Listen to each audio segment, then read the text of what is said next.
Welcome back to He's on Fire podcast.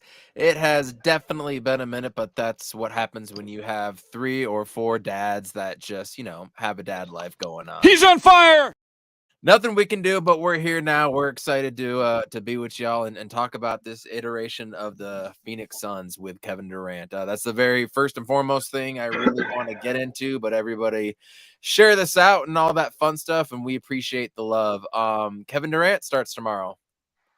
I'm not gonna lie, I'm a little bit nervous because I think we all feel like we have a team here that can definitely win a championship, especially considering the West and how fraudulent every single team is. Every single team is losing to bad teams, right? Every single team is going on losing streaks, but I'm more afraid than ever just because of injuries.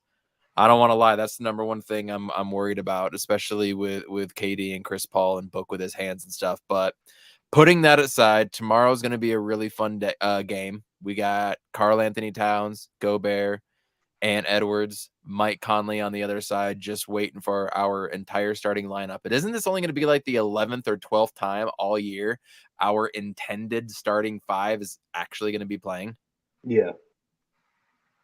So that's just ridiculous to think of to begin with, right? But KD tomorrow, we got to talk about the bench. Salty, what do you want to talk about when it comes to the Suns and Kevin Durant? What's been on your mind? It's been a long journey since he was traded. How long has it been? It feels like 5 years, 2 months. Middle of February, right? Is the trading deadline? Mm-hmm. Mm-hmm. So to go from the highs of the highs to the lows of the lows it's been tough because it's like KD is going to come back in and then he busts his ankle in warm-ups, and I couldn't be more defeated, to be honest, because it's like, what are the chances?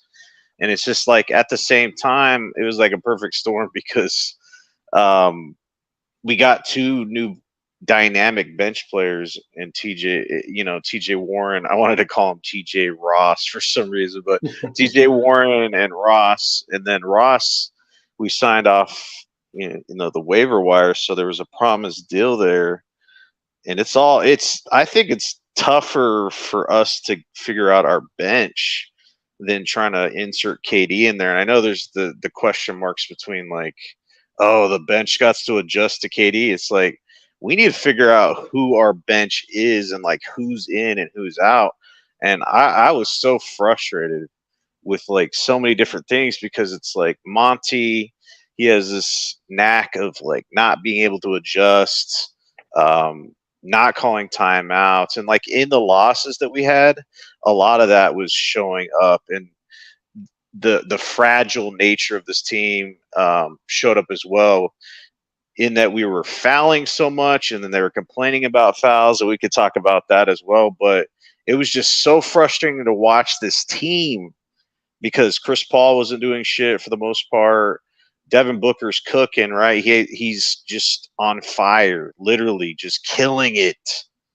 And then the rest of the team shit in the bed, specifically the bench for a while.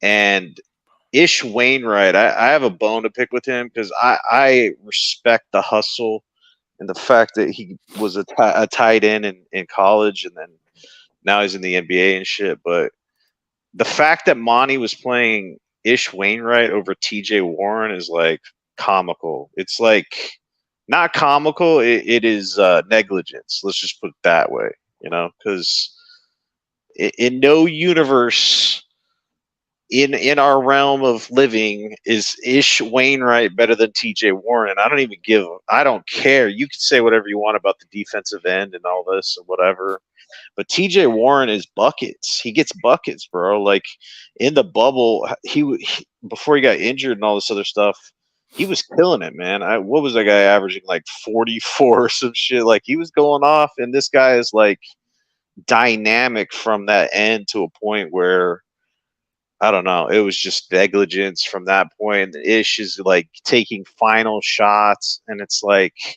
you look at his plus minus and his shooting percentages. And I just had an issue with a lot of the stuff. Like I could talk for an hour. I don't want to be the only one talking here, but it was so frustrating to see Monty do his thing, but finally Monty pulled his head out of his ass because it's like TJ was getting DMPs, and I'm like, what the hell are we doing here? You know what? We're losing games. You put these players in that have these horrible plus minuses, bricking threes. You know? You guys hear their echo? Oh, yeah, no, you're good. I got a little bit of an echo there, just when you talk, Salty, but I'm sure it'll go away in a second. No, I hear you. Monty is a big hot topic right now. There was another podcast I was listening to recently. They were talking about people talking about Ty Lue and wanting to kick out Monty, and I'm like, I'm kind of game with it, to be honest with you. I mean, give me a tactician. Give me that kind of guy. Jay, I think the echo might be coming from you, dude. From me? All right. Give me 1 second. Keep talking. Yeah, just mute it for a second. And yeah, it's gone now. That's so there was that. So that wasn't you, Salty. That was Jay. Damn it, Jay. Don't do a podcast in a month and look what happens. No, I was really frustrated with what Monty was doing, and that's the first time I've been a staunch supporter of Monty from day one. Riding through thick or thin, you know, you got your highs and your lows, but Monty's been there. Monty did this, Monty did that. But I still don't understand his bench situation, dude. Like Jock was getting some run for a minute, and then the last 2 games, it's been Bismack. So which is it gonna be? I don't like there's 2 schools of thoughts to this. I don't like having not knowing who you're going to have in there, right? I don't like that because I feel like the players then kind of can't get into a rhythm. Flip side of that coin, think of baseball, Salty, and think of having everybody on your bench have to play for you throughout the entire season, right? You're going to call that one dude up to play once every 5 days. You're going to pinch hit that guy, pinch run that guy, right? You're going to be doing that the entire course of the season, so you have to stay on your toes and be engaged. But with this iteration of the Suns team, with 6 games left, I want the same dudes out there getting run over and over and over and over again. Like we saw how good KD was with Jock, right? Like everybody saw that. So he's going to play with KD, right? Like I don't understand why we would have Biyombo in there getting as much run as he did over Jock. I mean, last night, for example, DA's back. Biyombo still playing. Why not switch over to Jock at that point? I don't know. I know Monty said it's going to be a matchups thing, right? Like we play the Nuggets in the second round of the playoffs.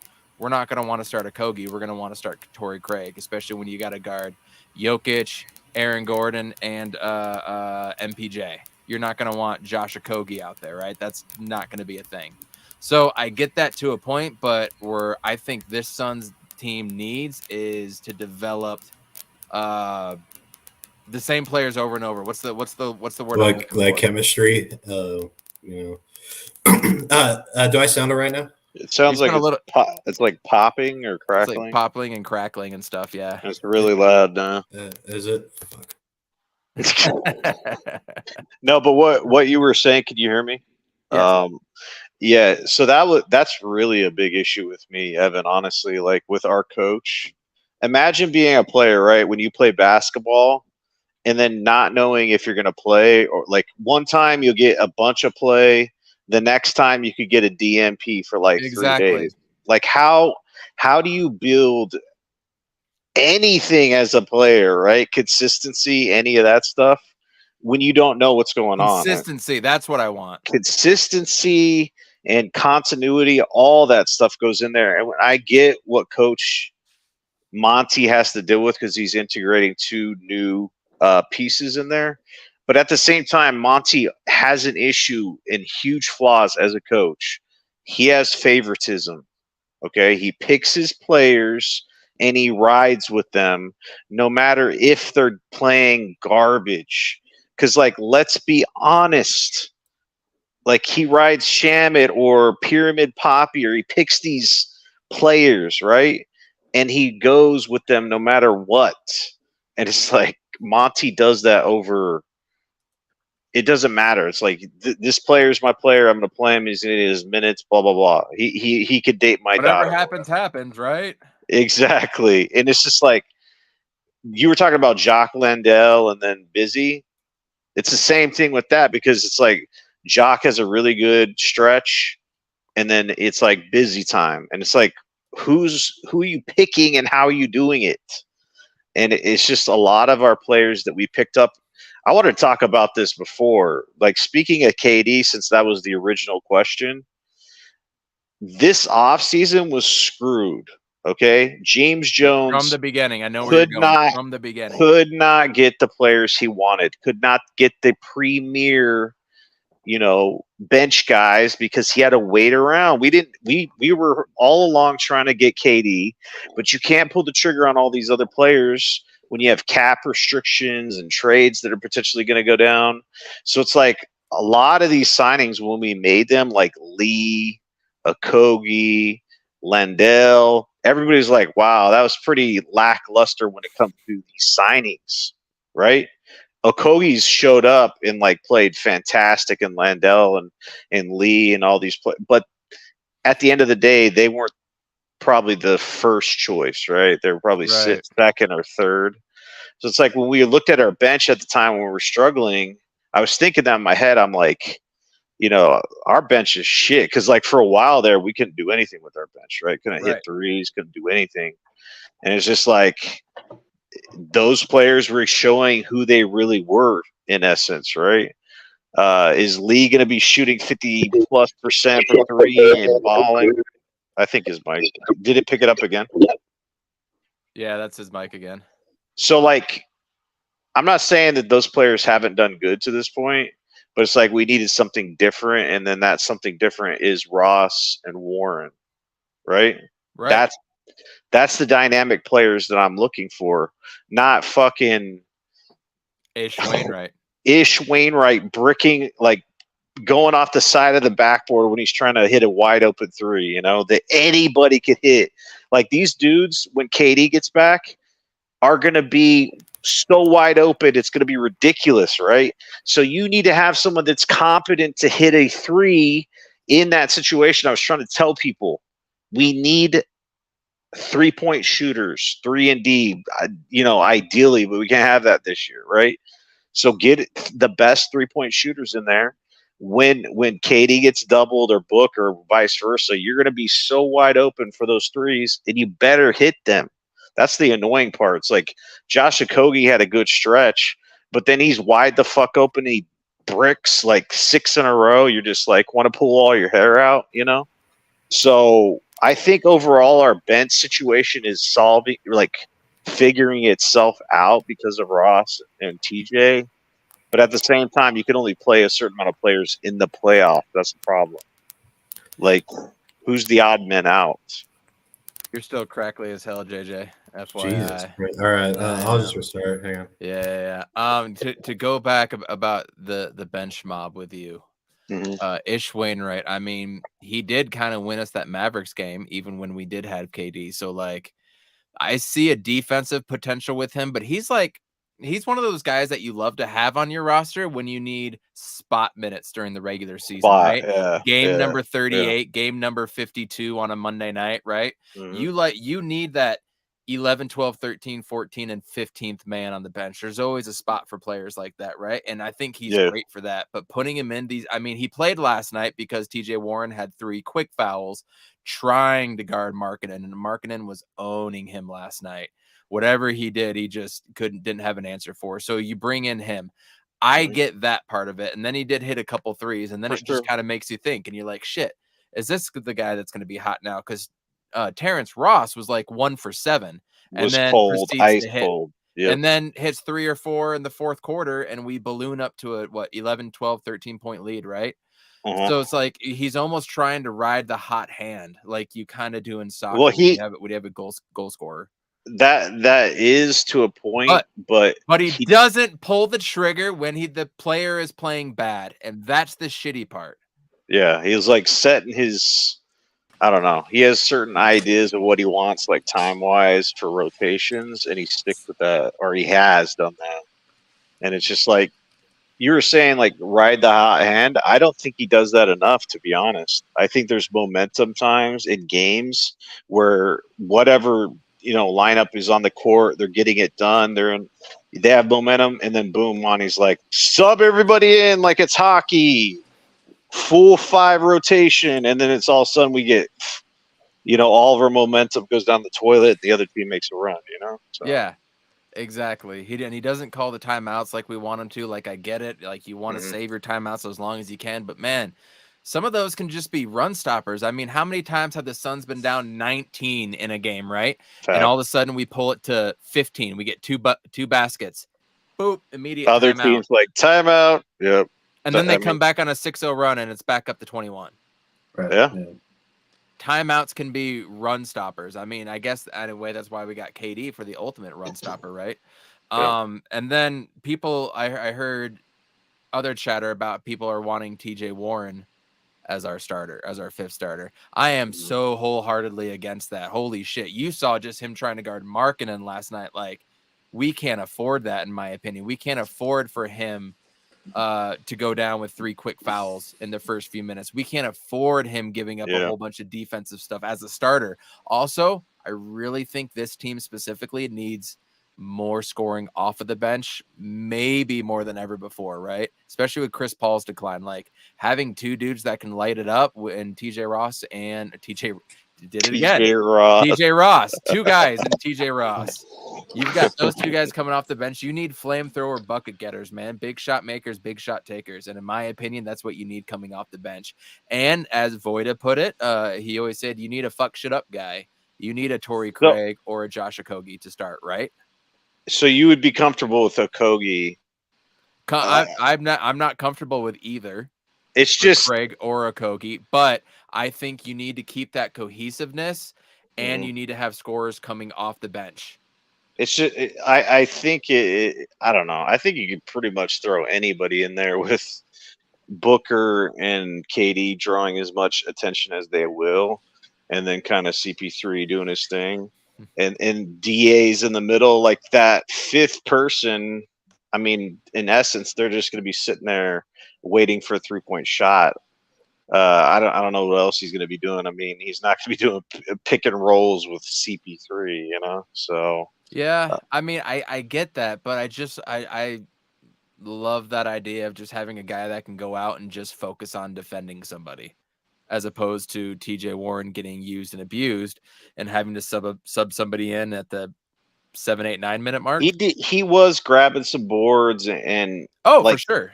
For his standards, I think he was trying a lot more on defense. At least I noticed that in this last game. As far as like Ross goes, he's like 0 defense. You know what I'm saying? Like, if you're looking at like deficiencies on defense, he'd be like the number 1 dude. So I really think it's fine keeping him on the bench, but I just want them to eat up all the minutes for Craig. And who else is left there? Anybody else? Lee. So this Landry Shamet. Oh, the MVP. What do you guys think of him? So I'll go. How do I sound? Yeah. Real quick. You sound good. Good enough. Okay. Yeah. Cool. Good shit. So, my thing right now going into the playoffs and stuff, Monty said, and I quote, I want to maximize offense as much as possible. So if we're treading towards that way, Okogie is not the guy that you put in there. His offense has dropped the last 5 games drastically, I would add. I mean, let's say in that Dallas game, we started Landry Shamet instead. The defense drops a little bit, but Shamet's still a pretty good defender. But you don't think Shamet hits at least 2 out of those 8, like in the corner? He would have. Yeah. So like we win that game comfortably, and it wouldn't have came down to like a Luka missed bunny, which is hilarious. But so I'm totally in favor of rolling with Landry Shamet to start. Like going into the playoffs. When it comes to the bench, this is where I get kind of annoyed with Monty. He is so intricate and too like into his head about making lineups absolutely perfect. And with this bench unit, like it took everybody to get injured for him to play everybody. And like I know all year we haven't had like a full roster. That's not what I'm talking about. For the majority of the year, our bench has been pretty much there. but it's just him DMPing guys and whatnot. If it's rest, just say it's rest. We're not gonna bitch about load management for bench players.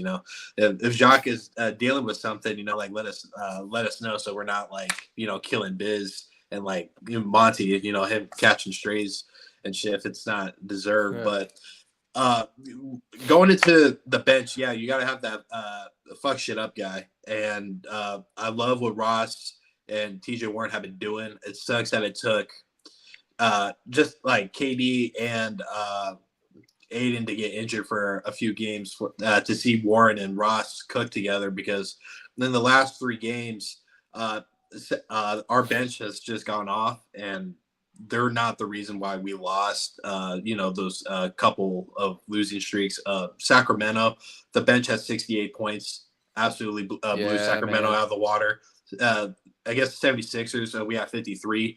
The only reason why we won that game, of course, Book and the starters were cooking, but we won the non-Embiid minutes, and Maxey couldn't keep it down, and Tobias Harris couldn't either. And then against the Jazz, I know that they're basically sitting everybody important, but that was still 57 points off the bench.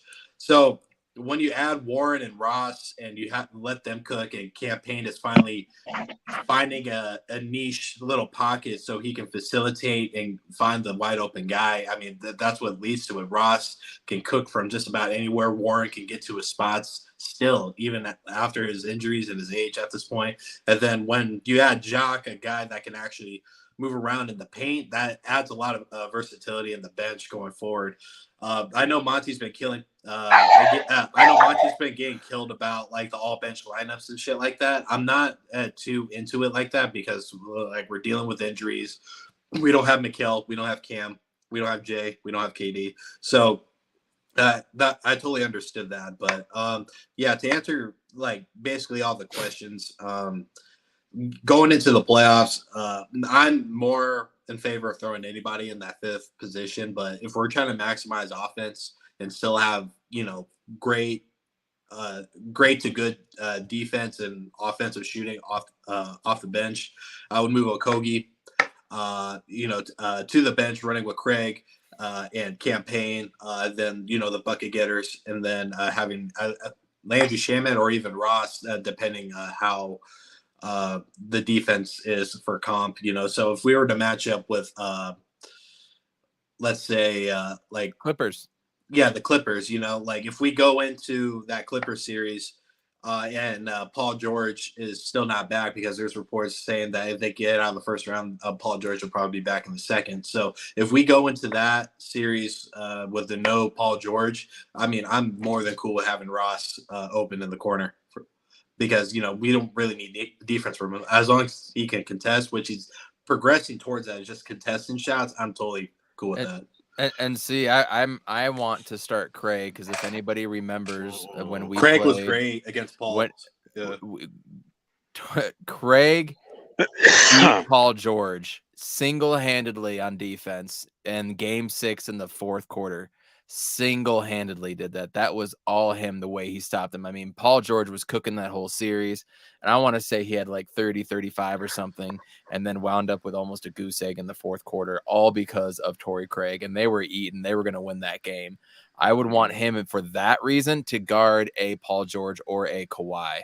I would want Torrey Craig against the Nuggets, as I already said. If we play the Warriors, I want Josh Okogie in there, right? Correct. If we play Memphis, I want Josh Okogie in there. So I think it really, really or no, that would probably be Torrey Craig, JJJ, and Steven Adams. That's where I would want to go in there. Yeah. So I think the Kings, give me Josh Okogie against the Kings, right? Give me Josh Okogie against probably the T-Wolves, probably the Pelicans. It's so matchup dependent, but having Campaign back and healthy, he's starting to get his touch around the rim. I really feel like when he's on from the backboard, meaning he's hitting runners and weird, crazy shit off the backboard and it's going in, that's when he's on. It's not when he's hitting threes. That's when he's on, when he can blow by a defender one-on-one, lay it up a weird way, and that's what gets him going, in my opinion. but having him being able to take off so many minutes from Chris Paul has been vital. We've all seen Chris Paul starts the fourth quarter and the second quarter. That has not happened in the last 4 or 5 games because Campaign's been there and he's been getting dudes open shots. I see that he's getting guys in places and he's keeping defenses honest. So I almost, if you take away TJ Warren or Ross from the second unit, that's going to leave more for Campaign and more shots for Craig or Okogie. Like, I don't like that. I want more shooters around Campaign because we know what Book and KD and I'm not going to say Chris Paul yet. We know what Book and KD can do, right? We know what AD or DA can supposedly do sometimes. And then if you have a guy like Okogie or Craig that can go 1 for 3, I am happy with that as a stat line going from 3. So I want a more traditional lineup with Campaign facilitating to actual shooters. Or maybe that's Landry Shamet. I mean, we did see Terrence Ross do absolute trash in the first half. Monty Williams, to his benefit, brought in Damian Lee. I think it was just for the last 2.5 minutes of like the third quarter or something like that. Huge. Goes and makes the 3.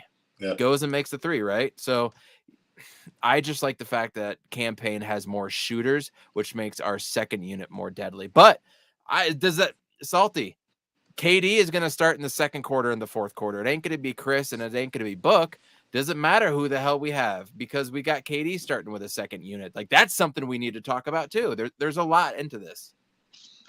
Yeah, it's multifaceted, for real. It's an onion. It's tough, but I'm not a big Torrey Craig fan, so I don't know. I think he had his moments shining. That one year we brought him back. He's just been very inconsistent, especially from the offensive end, and he makes stupid turnovers a lot. He's pretty mid. Yeah, very not a big. I'd be cool if Torrey Craig just wasn't even in the playoff lineup, to be honest, but Okogie for sure. Like I heard what you're saying, and definitely with KD, and them trying to space out the minutes between, not having a period of Booker being on without KD or vice versa. So where they're kind of just filling in. It's smart. So you have KD, he's going to draw the double teams, and then what kind of offense is going to be run? Who's going to be out there? When you talk about Campaign, he was on Burns and Gambo today, and I thought his interview was it was nice, to be honest. Like, I liked his answers. They're kind of like going around just saying, hey, Campaign, you play out of fucking control sometimes. Like, are you working on that? Or like, you're a high energy guy. And the way they were saying is professional, obviously, because they can't really just be that direct. Like, hey, bro, you're out of control a lot of times. You can try to fix that. And he was just saying, yeah, that's one of the things I need to work on is like not to be too high and just kind of be neutral in between. And I think he's been doing a better job of that. Like, his energy is awesome at times, but at times this dude is just like, he reminds me of Leandro Barbosa back in the day, just way high energy, and then he tried to go to the rack and get his shit packed or blow it off the backboard and stuff like that.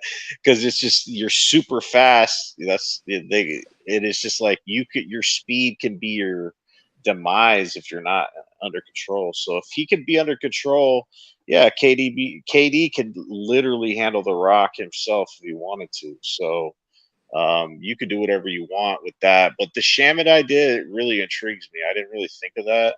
Because people are like, oh, Shamet's garbage and this and that. But it's like, the dude can slap threes. And if you're that wide open, literally, it's just, he plays D. That's the important thing, because it's not like, hey, I'm putting TJ Warren in there and we're sacrificing all defense. It's like, well, if we have Shamet in there, you have defense, you still have some defense, and he can hit threes. Like, literally, whoever the person is that's going to be in that starting lineup is going to have so many open threes.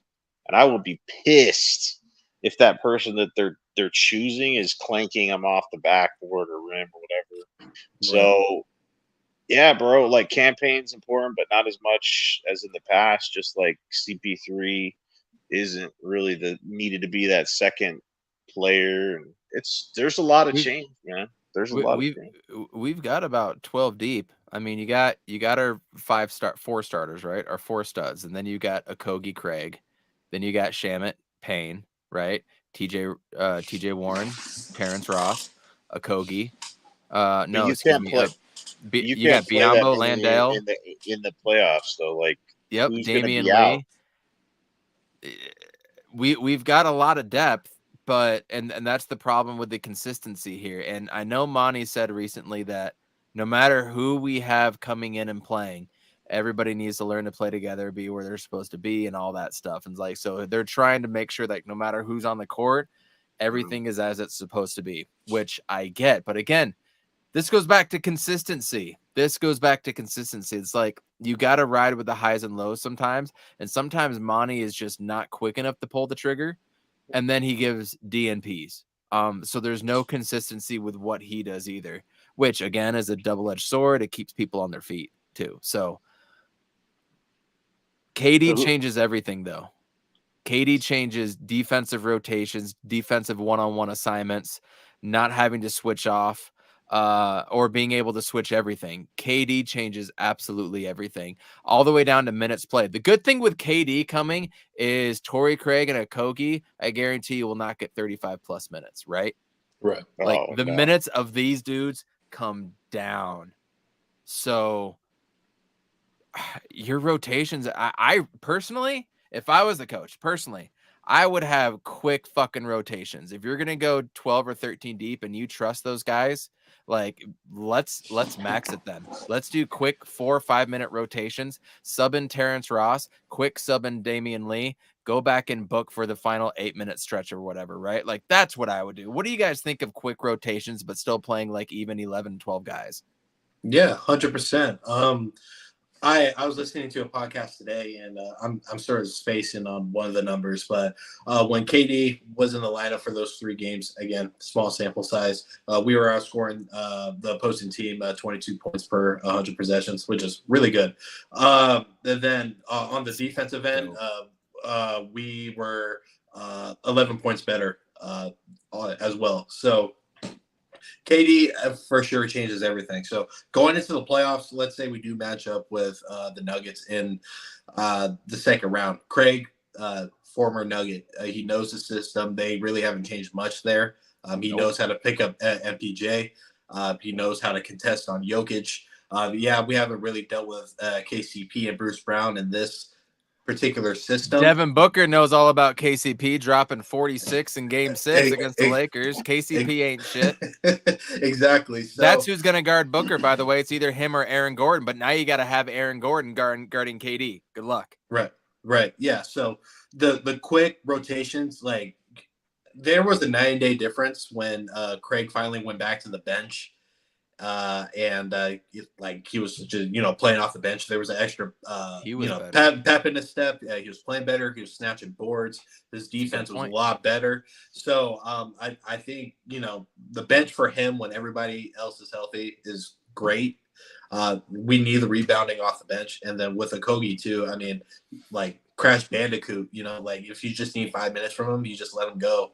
And he'll tear shit up. So quick rotations in the playoffs are going to be lethal, and it's going to drive some people crazy. Jamal Murray, De'Aaron Fox. I mean, just name it. Name somebody.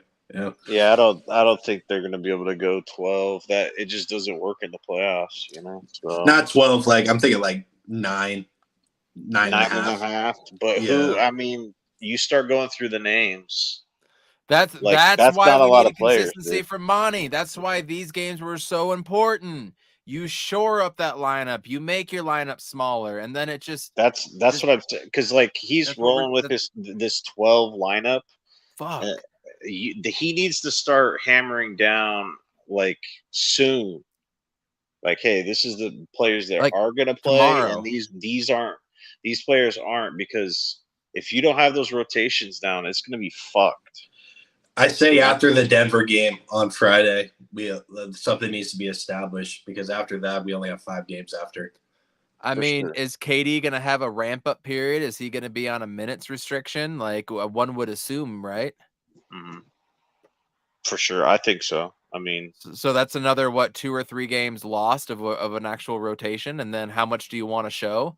The good thing is, and what Book said right when we got KD, like around the All-Star break, he said, other teams are trying to figure it out. They want to see it, and was like, shit, we're trying to figure it out too. So maybe we can use that as our advantage. Like, teams aren't going to know how to attack it, right? mm-hmm.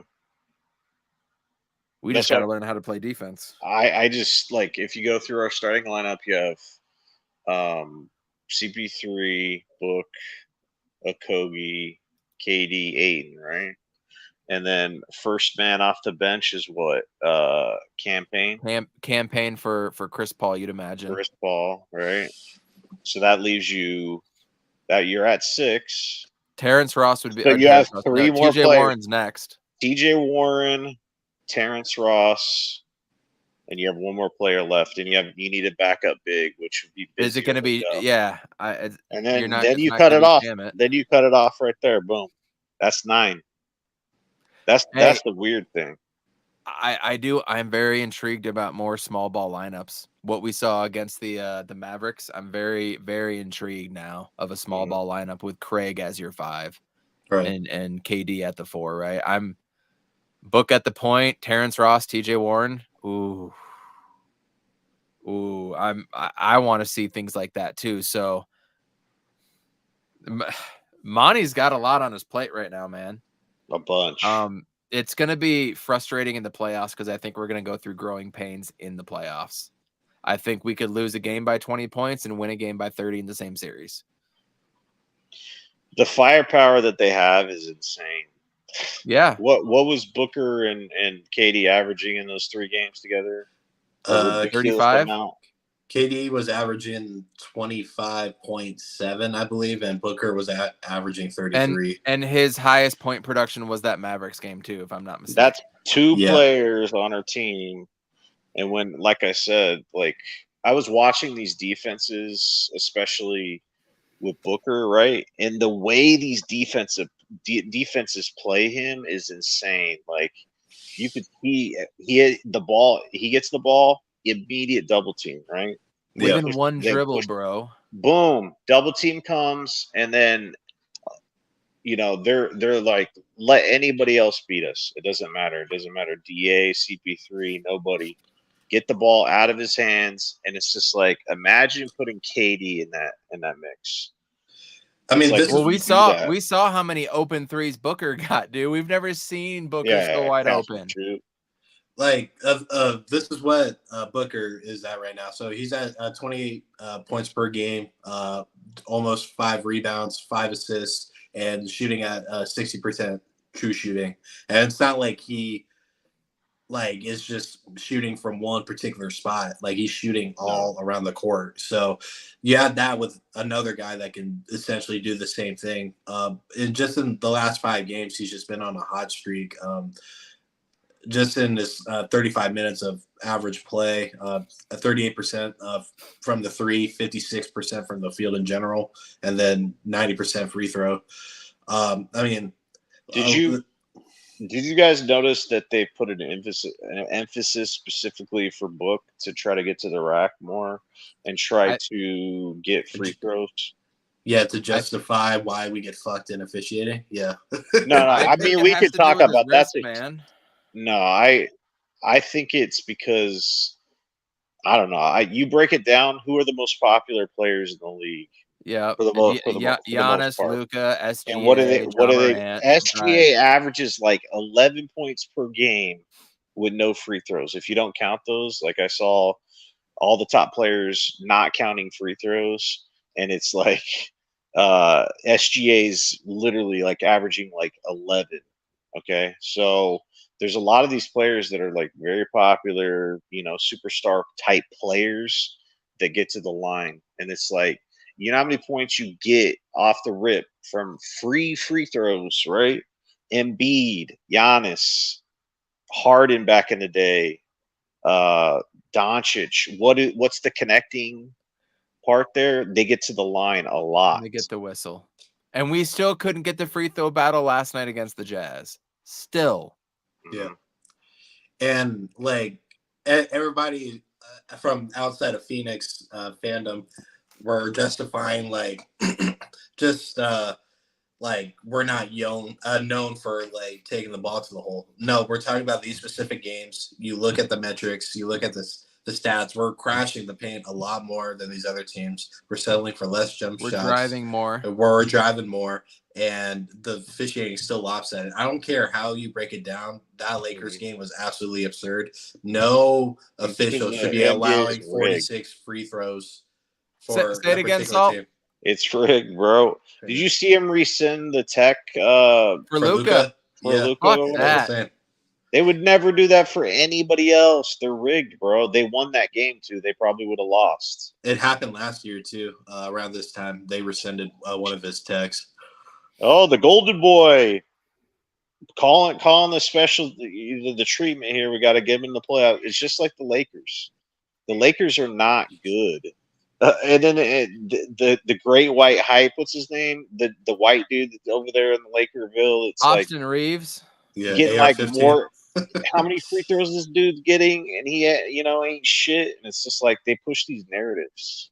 Did anybody see the Pelicans and the Golden State Warriors little scuffle tonight? Well, there was a couple of scuffles, but yeah. Did you see the one where the players exited the bench area? Yeah, I did see that. Yep. So really? By the letter of the law, and I was hearing from right? Yeah, by the letter of the law, with what happened to what's his name? Boris Amari Stoudemire and Boris Diaw. Yeah, these dudes should be suspended.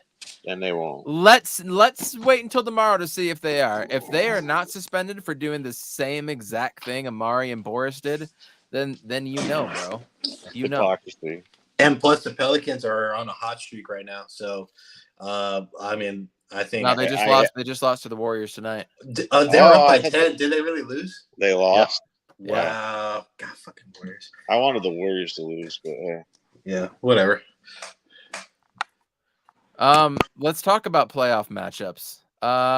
As of right now, we would play the Clippers. Clippers play who do they play? They play at somewhere. They play at the Grizzlies tomorrow. Obviously, we play the T-Wolves, which is all of a sudden a much harder game than maybe even a month ago. So, in theory, we're going to play them home, whether we have the home advantage or away advantage. Are you guys worried about the Clippers without Paul George right now? No. You want me to bring up their roster? Yeah. I'm just not with a healthy team. I'm not worried about them, but their starters are Russell Westbrook, Eric Gordon, who lights us up, should have been Phoenix Sun, obviously Kawhi, Batum, and Zubats. So you have Zubats taken care of. You have KD on Batum. You got Kawhi Leonard guarded by a Kogi or Craig. Then you got Westbrook and Gordon. Westbrook is going to be guarded by Chris Paul because he can't shoot, so Chris Paul can just back off, clog the paint. Westbrook is neutralized. You got Eric Gordon that can definitely go off on us. I mean, he can drop 28 and a drop of a fucking hat.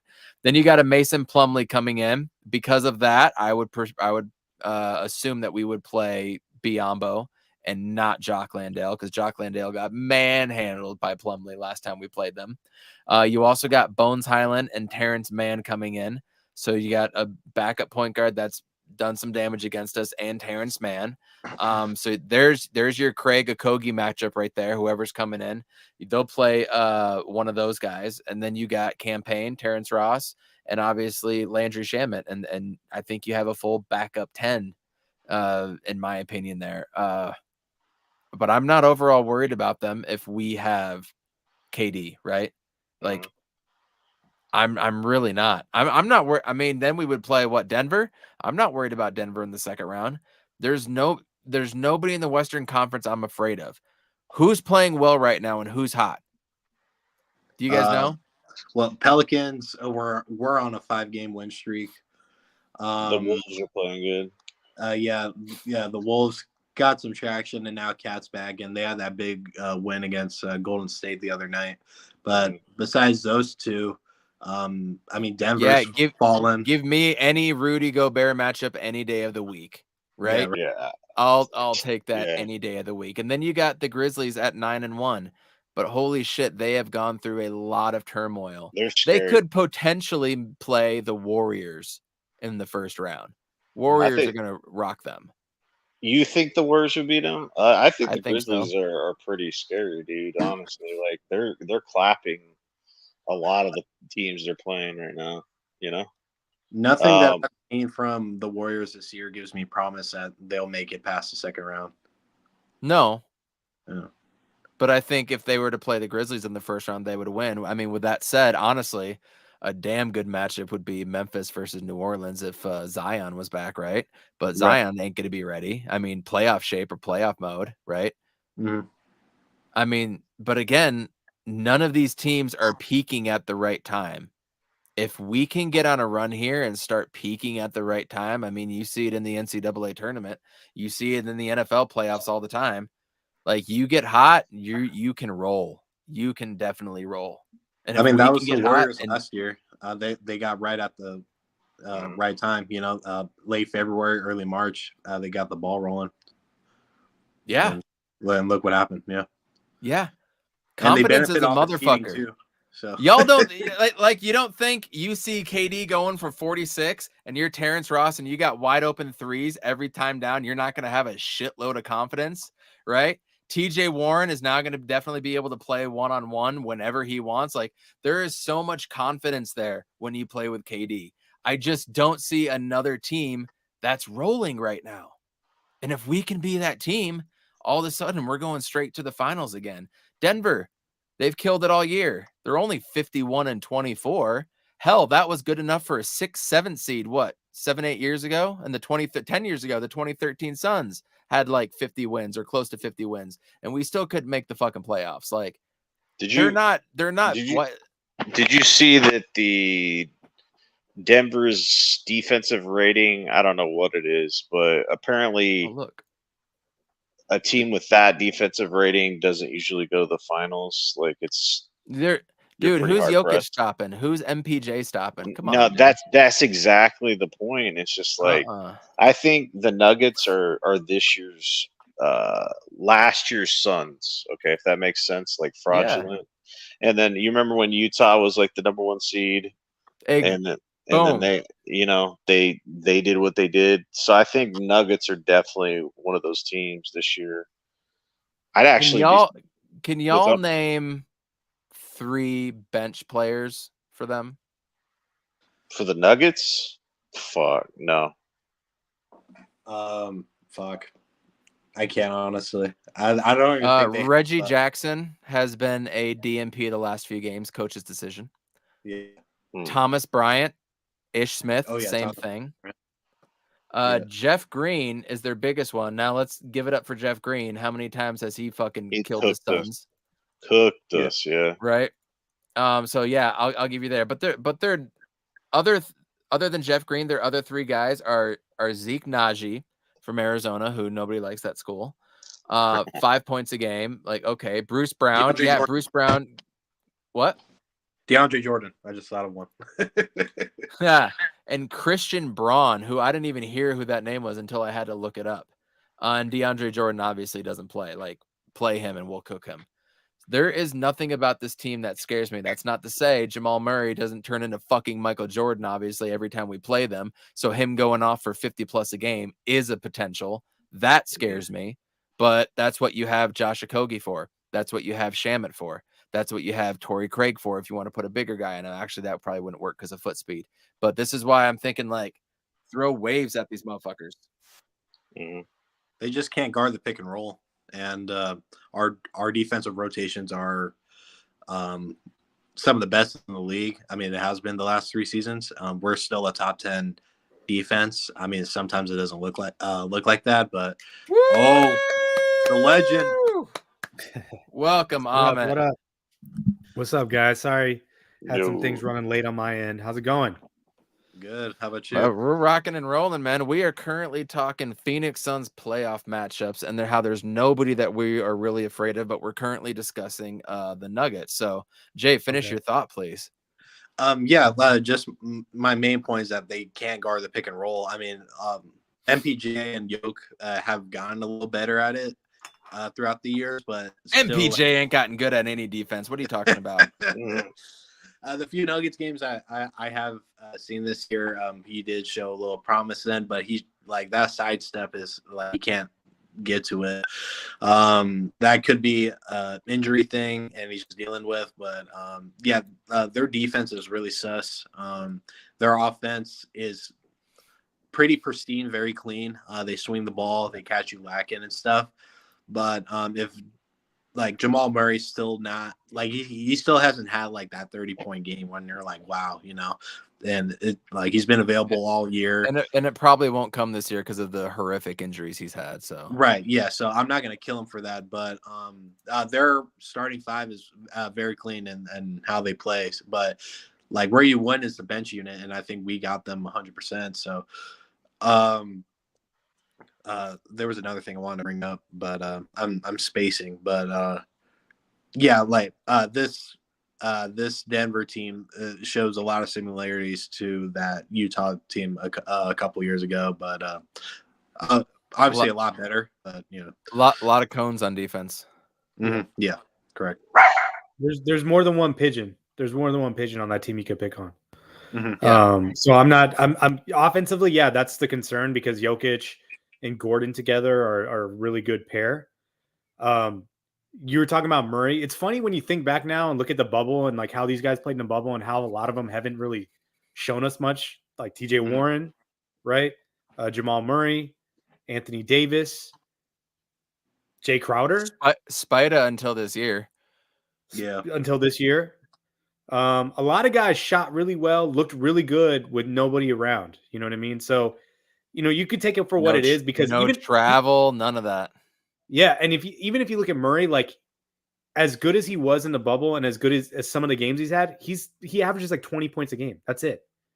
I mean, we're talking about but you missed this part. Remember, he turns into Michael Jordan every time he fucking plays us. In the regular season. We haven't seen it in the playoffs yet. I haven't seen it in the playoffs. And the couple of games that we played against Denver this year, they barely beat us, and that was us hobbling and not having like 2 or 3 players.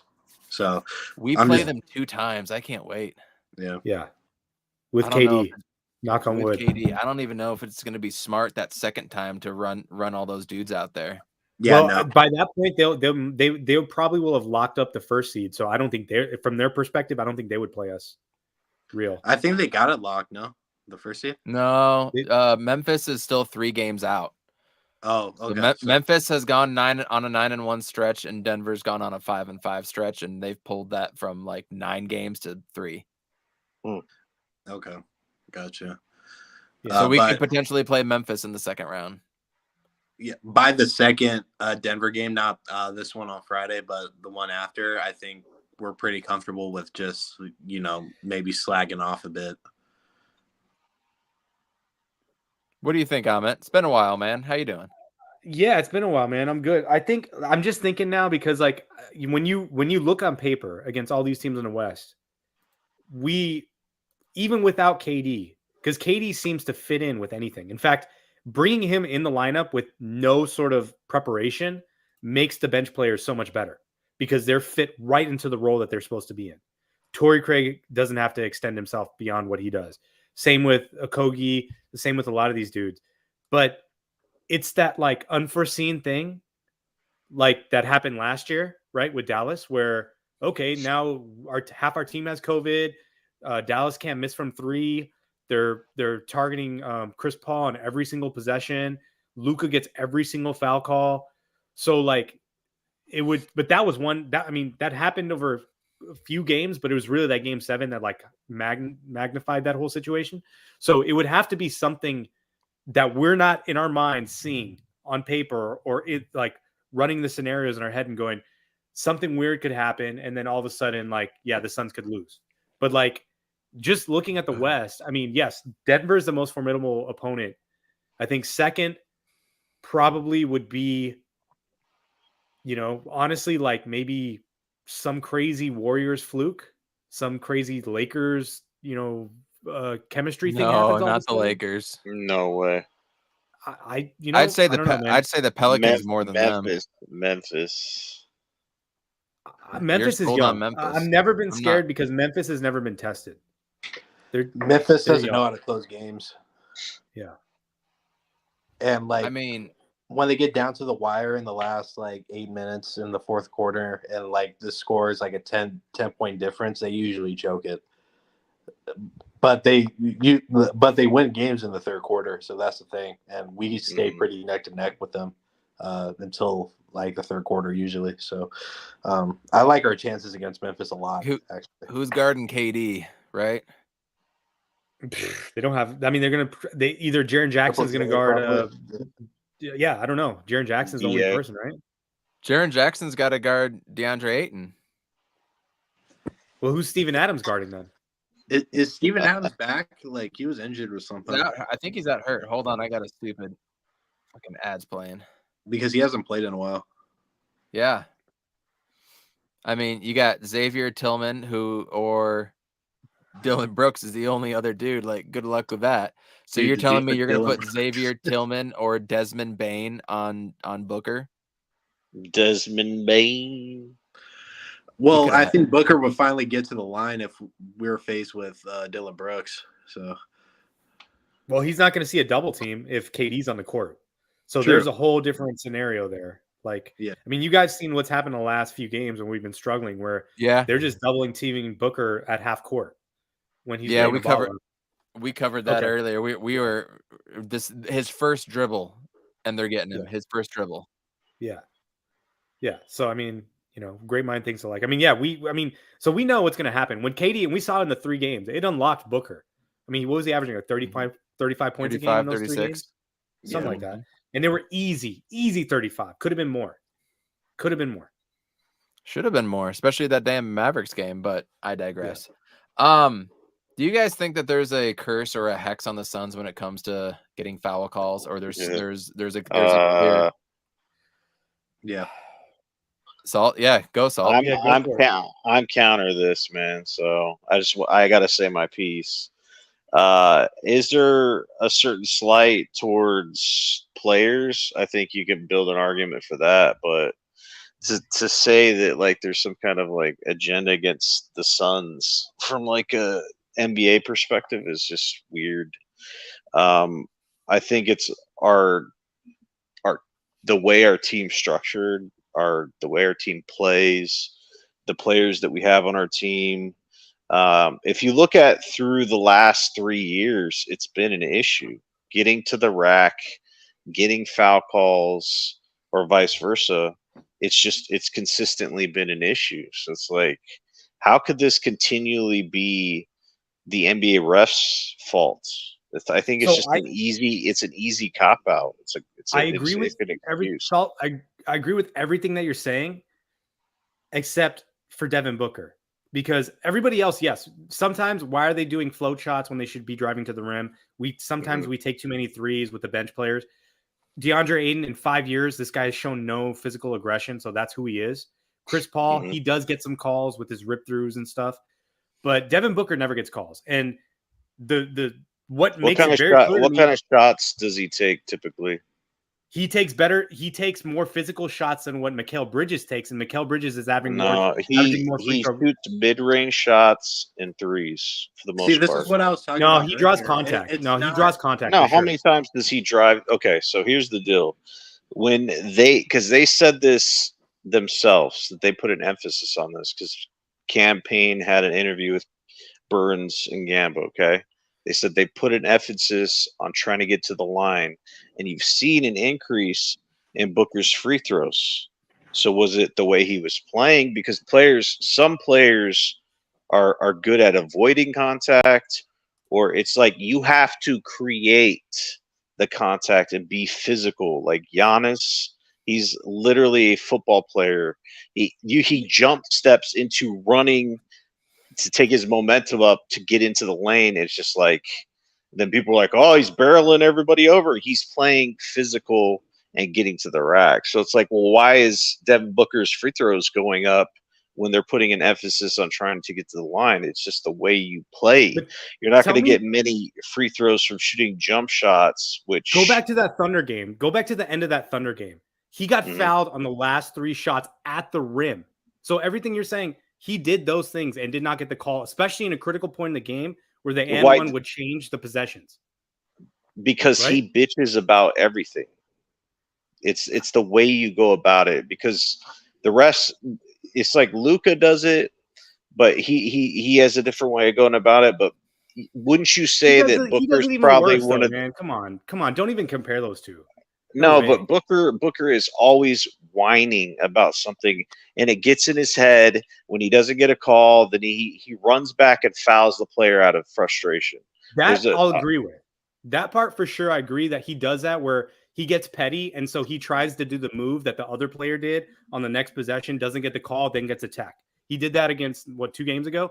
But comparing him to Luka is crazy, because Luka just bitches about everything, dude. He just complains No, about trust everything. me, he's from an out. says that they're getting paid. So No, I kind of agree that he was starting to get to the Luka level. I thought he was getting damn close. He just because I mean, it's easy to have this like box of a Suns fan. This is what we see.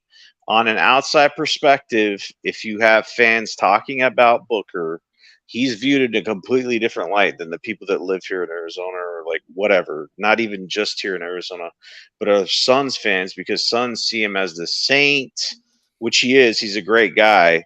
But like on an outside perspective, there's that meme of him making that face and getting bumped and stuff like that.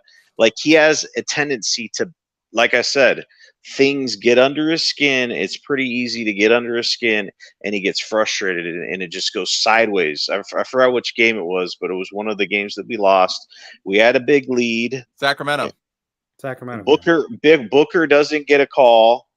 He gets that bullshit going on where he goes and runs and fouls someone. I think we got a tech as well, and it just volcanoed. You can call him Mr. Volcano, dude. I swear. But it's one of the things that he needs to work on. Okay, so you could say that, but so that's exactly what I was describing. That play, I can't remember who the player was that made him. Whoever it was, they made a play on him.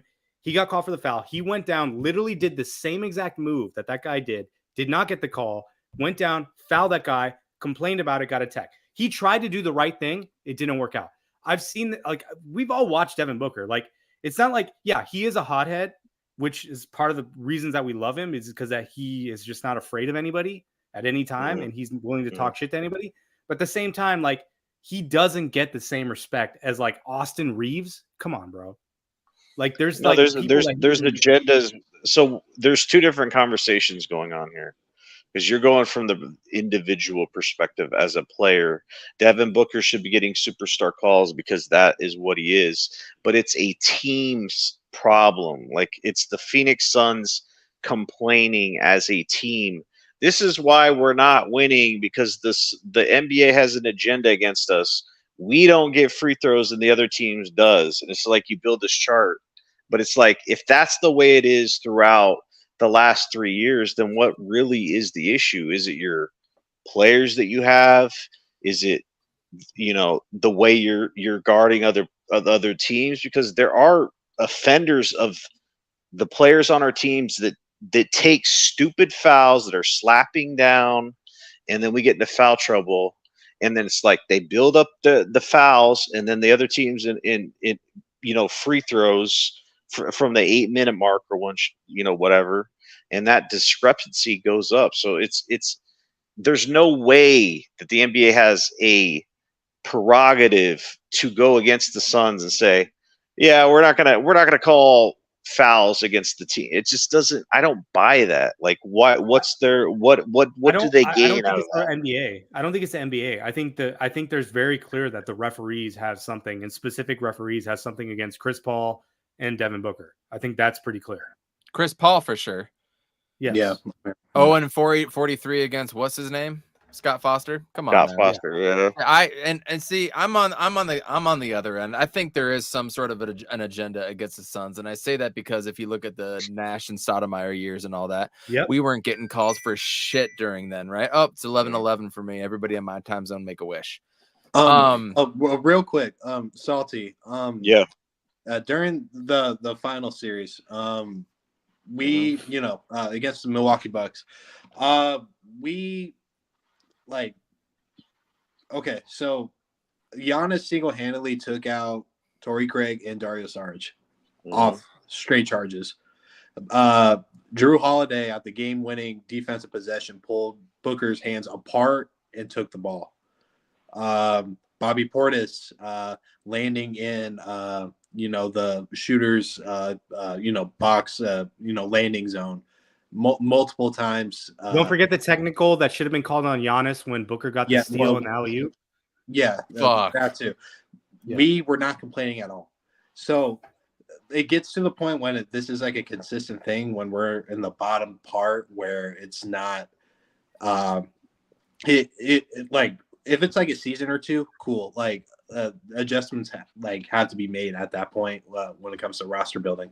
But when it's on top of the list, like the top four biggest teams getting all the calls, it's like Lakers, Boston, Dallas, and I think Memphis. So all these high caliber the players and teams getting all the calls, and it's like everybody else. For 4 straight seasons, we're like between 25 and 30 when it comes to getting free throws. Like the games that we bitch about is when we're going against like other high caliber players, like against a Shea, against a Luka, against a Kyrie, against a Giannis and stuff. That Giannis charge against Torrey Craig recently, and like you can't call that real time and say that's a charge or a blocking foul. It like the perception is it's a charge. Playing physical, like we've seen Booker play physical. We've seen DA be physical and get a different whistle. Like there's a reason why DA for 4 straight games in the finals got in foul trouble within the first quarter because Giannis was able to create contact, initiate all the contact, and be rewarded with that and being in the bonus like the whole game. So there's levels to it, and like if it's not an agenda, then there's obviously ref biases, and if those ref biases like every single ref. Yeah, that's every ref. I mean, they switch ref. I don't understand how it would work from a logistics standpoint. But why would you defend the refs, dude? Why would you defend the refs? They're fucking terrible. They're gambling. Like, why would you defend them? Why would I defend the refs? Because it's comical to have a fan base deny something that is so clear and say, "Oh, we're getting shafted." It's like multiple fan bases. It's the Golden State Warriors. There's a lot of fan bases that are like, "What the fuck are the refs doing?" You would say that, okay, we don't need to take personal responsibility to anything that's happening with this team. We could just pass it off. Giannis plays a physical style. He's one of the unique players in the NBA. The Suns had issues because they didn't have backup bigs in the finals. Dario Saric blew his fucking knee out, and we didn't have any way to counter, and our coach does not make adjustments. So that's some of the bigger issues that are on tap. When Giannis knocks out a fucking player's tooth out, and he's bulldozing players left and right, and then we go do the same exact thing, and they call the offensive foul. That's the shit that I cannot stand. And this went back to when Marbury was playing for the Suns against the Spurs in the first round. Marbury is locking the fuck up Tony Parker, but Ginobili's getting ticky-tack fouls and getting flopping calls, and those guys are landing in people's zones, or landing zones on us, and they're not calling shit. They're fucking murdering Joe Johnson out there in his eye, and they're barely calling anything out there. They're calling Stoudemire and Diaw barely walking onto the court when Tim fucking Duncan walks all the way across the court during the same fucking thing, talks to a ref and walks all the way back, and they don't call shit.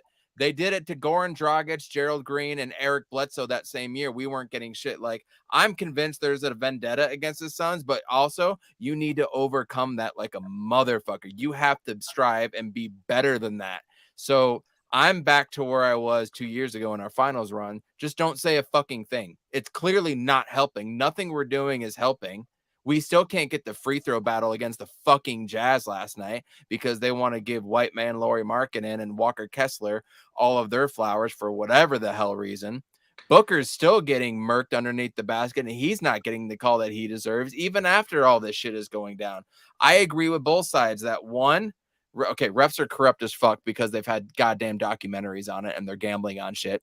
And it's easy to collude with everybody because they said it in that documentary. Tim Donaghy said it. Yeah, we all text each other. We all communicate. It's a close little knit circle. They can easily collude. So they still do that after that dude went to jail. Yes, 100%. they're still doing it. Yeah. Absolutely. So they're gonna. So why aren't they in jail then? Sports betting and sports gambling. Why did he get? Has been going on for as long, and boxing and college basketball for as long as it can. So why watch it then if it's all fucking rigged? Isn't that the question? That's the real question we should be asking ourselves. What's the point then if it's always gonna be this way? We have hope that it's not. Good people that don't go out and do dumb shit and hurt people have hope that they're going to come home and watch a good, wholesome game, and that just ain't the case. That's our hope, that it's fairly called and that their team can win. That's what we all want, is our team winning. That's why we watch it. I just don't understand why they went from it sounded whiny. It sounded like everybody was doing it. But when we're consistently losing the free throw battle 44-22, like that shit needs to be addressed. And when the stats back it up that we're driving to the hoop 46 times and they drove to the hoop 21 times, then why the fuck are they getting all these touch fouls 40 feet from the basket, but we can't get the same call when we're driving in the lane? That's the part that's frustrating too, because it's not just like that part, right? It's not, forget about the Suns. Why do the Lakers have the largest free throw differential in the NBA? Because the league wants the Lakers to make the playoffs. That's why. Right. It's rigged. Why did Luka's technical get rescinded so he could play in a game that matters for them to make the playoffs? These are the things that we have to talk. It's not just about the Suns. It's about all of it together. Well, that's how the NBA has always been. So it's not going to change. David Stern and Patrick. It's been that way since. Well, I know you can, but it's one way or another. It's like it's not gonna. It's the way it is. Yeah, Salty's right there. That it is the way it is, and it's not changing. And it hasn't changed. It hasn't changed since we've been watching the Suns in the 2000s. Like there's clearly. But that doesn't mean that we shouldn't talk about it, and that means that we should highlight every time that we see these things happen. Correct, but maybe the players should shut the fuck up. I agree. I think that Monti came out, got his fine, and they made their they said what they needed to say. But like Luka's I said, like this to the refs. By the way, I thought that was funny as shit. I appreciated that from Luka. It's the only thing I liked about him. Yeah, it's true. I will say this: it's to the point when I don't know what a proper screen is, because Biyombo sets a nice physical screen, maybe rolls a little early, maybe, and then he gets whistled. But Trey Lyles gets to set a improper screen, the chicken wing back into players like Kayvon Looney on the Warriors, and it's not a whistle. It's to the point when it's little shit like that isn't even consistent. So it's where do you draw the line of it being acceptable? But I 100% agree with what you're saying, Salty. This is sports across any organization you look into. I mean, we can point at a million NFL things. We can point. Baseball umps are the worst, right? Yeah, strike and what's a ball? Look at the fact that replay is a relatively new thing in baseball is crazy. So the Super Bowl was decided on a holding play that was kind of technically right, but not really right. Now they didn't call all game. game. Didn't feel right. Yeah. Or what about the no call the Saints and the Rams in the playoffs a couple years ago when Dewey clearly got there first and got leveled before the ball even arrived, and they didn't call that. So yeah, exactly. If you really want to get in depth, go look at all the tennis stuff. Tennis, more than anything, got fucked more than any other sport before the VAR or whatever they call it. Yeah. So go full virtual for baseball. That's enough on the officials, in my opinion. I wanted to talk about something that Salty touched on at the beginning about James Jones not being able to sign anybody because we were clamped to KD, and then Sarver was out and everything. I read an interesting theory. It was from a Facebook Suns group, believe it or not, and I can't believe it because that's the most toxic place is Facebook Suns pages, right? But the post said this, and it kind of got me thinking. Igor Kokoskov got hired, right? And he was hired by Ryan McDonough, and everybody pointed to Luka being drafted, right? All signs, you have Luka's Slovenian head national coach there, right? And that's the plan going forward. And at the end of, or at the beginning of 2018, and you had the draft in 2018 in April or something like that, Robert Sarver caught wind that the NBA was looking into him for some of the bullshit that he did. And remember, a lot of that stuff happened in the late 2000s, early 2010s. Then you had the GOAT thing with McDonough and all that. So there was all this stuff going around. So Sarver went around, and this is according to this guy that posted this. This was coming from inside sources that worked inside the Suns building, the people that like left and quit during that time and everything, right? So Sarver caught wind of this, that the NBA was going to begin looking into him, not investigating, but looking in, and he wanted to start changing his approach to everything. He wanted to get in people's favor and people advocate for him again. And so he fired McDonough 8 days before the season. They drafted DeAndre Ayton ahead of time, even though everybody in house wanted Luka. Then they fired McDonough. Kokoskov is gone after one season. So you bring in James Jones, you bring in DeAndre Ayton, you bring in Monty Williams, and all of a sudden you're hiring and getting African Americans there as opposed to the racist ass white people that he was going for all the time. Sarver being the racist person, not the other guy. Being very the way Sarver was for whatever reason. All that goes on. And then the NBA starts pushing. And then Evan Baxter writes his thing and comes out, right? Sarver goes around and tries to tell everybody, including the president, Jason Rowley, was that his name? Jason Rowley, whoever that was, starts going around and starts getting advocated and all that bullshit. And everything is just turning down for him. Fast forward to this past off season. Sarver knew that he was out. Sarver knew he was going to sell. And then he says, yeah, he's going to sell, but he's going to A-OK any trade that comes his way, right? Remember at the beginning of last year, or when we lost to the Mavericks, he came out and was like, I'm going to put money into the Suns. We're going to go over the threshold. We're going to do all that stuff because winning costs money. Trying to do something that he's never done before. He did say that, ends up selling the team. But hamstrung the team. Didn't want to make any moves, didn't want to pay any extra salaries, any luxury tax or whatever bills that came with it financially. He just kind of wanted to make his money, leave it high and dry, and we haven't heard of him since. So I thought that whole story was very interesting, that started 5-6 years ago. Certain things that were in play and how that really molded our franchise from potentially having Luka and Booker with Kokoskov as the head coach to where we are now with DA, Monty Williams, and James Jones. Honestly, that maybe this is the better way. Maybe having Kokoskov and Luka and Booker would have been awful, and Booker would have left, and we'd be left with Luka and who knows what, right? It could have been way worse. Who knows if that would have worked out. But what Salty was referencing at the beginning, I think is very important for the rest of this year, win or lose, especially if we lose, to be honest. We couldn't sign anybody, y'all. We couldn't go out and get anybody. We were hamstrung the contracts. We signed all these dudes who have worked out to a point, if you're looking for like 11 to 15 men. And they're all like, what, $1.5 million, $2 million. There was nothing big. There was nothing substantial. There was no 2 or 3 whatever deals. So if we lose, and we could, because we just haven't had time to gel together, I really want everybody, the second we lose, to take a deep breath, if we do, and I don't think we will, and think about Matt Ishbia and his pockets and his pocketbook and what the difference that's going to make this offseason. Fred VanVleet's out there, Kuzma's out there, Jeremy Grant's out there, a bevy of players that could fill roster spots at the back end, from Jordan Clarkson to whoever the hell you want to go after. Maybe they want to trade DA for Pascal Siakam, whoever the hell.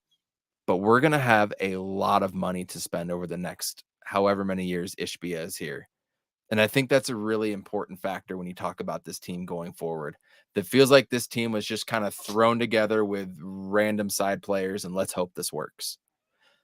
That's just my opinion of what we have right now. So I'll be really impressed if we do win it or even go to the finals again. That could be Monty Williams' best coaching so far, considering our ragtag group of misfits that are on the second bench unit.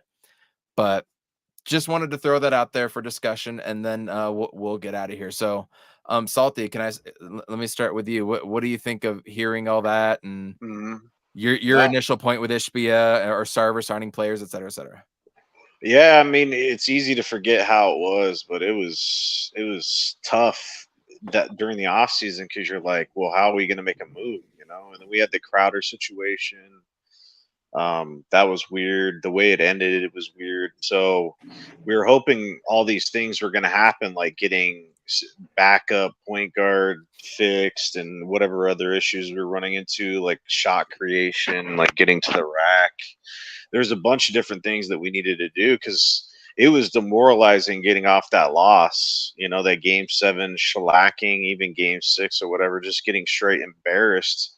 So everybody knew that we need to make major changes. But that off season, the KD rumors started, and then it was just or whatever. They were there, and it's just nothing was happening. No moves were being made. They were talking about it. It's like when is it going to happen?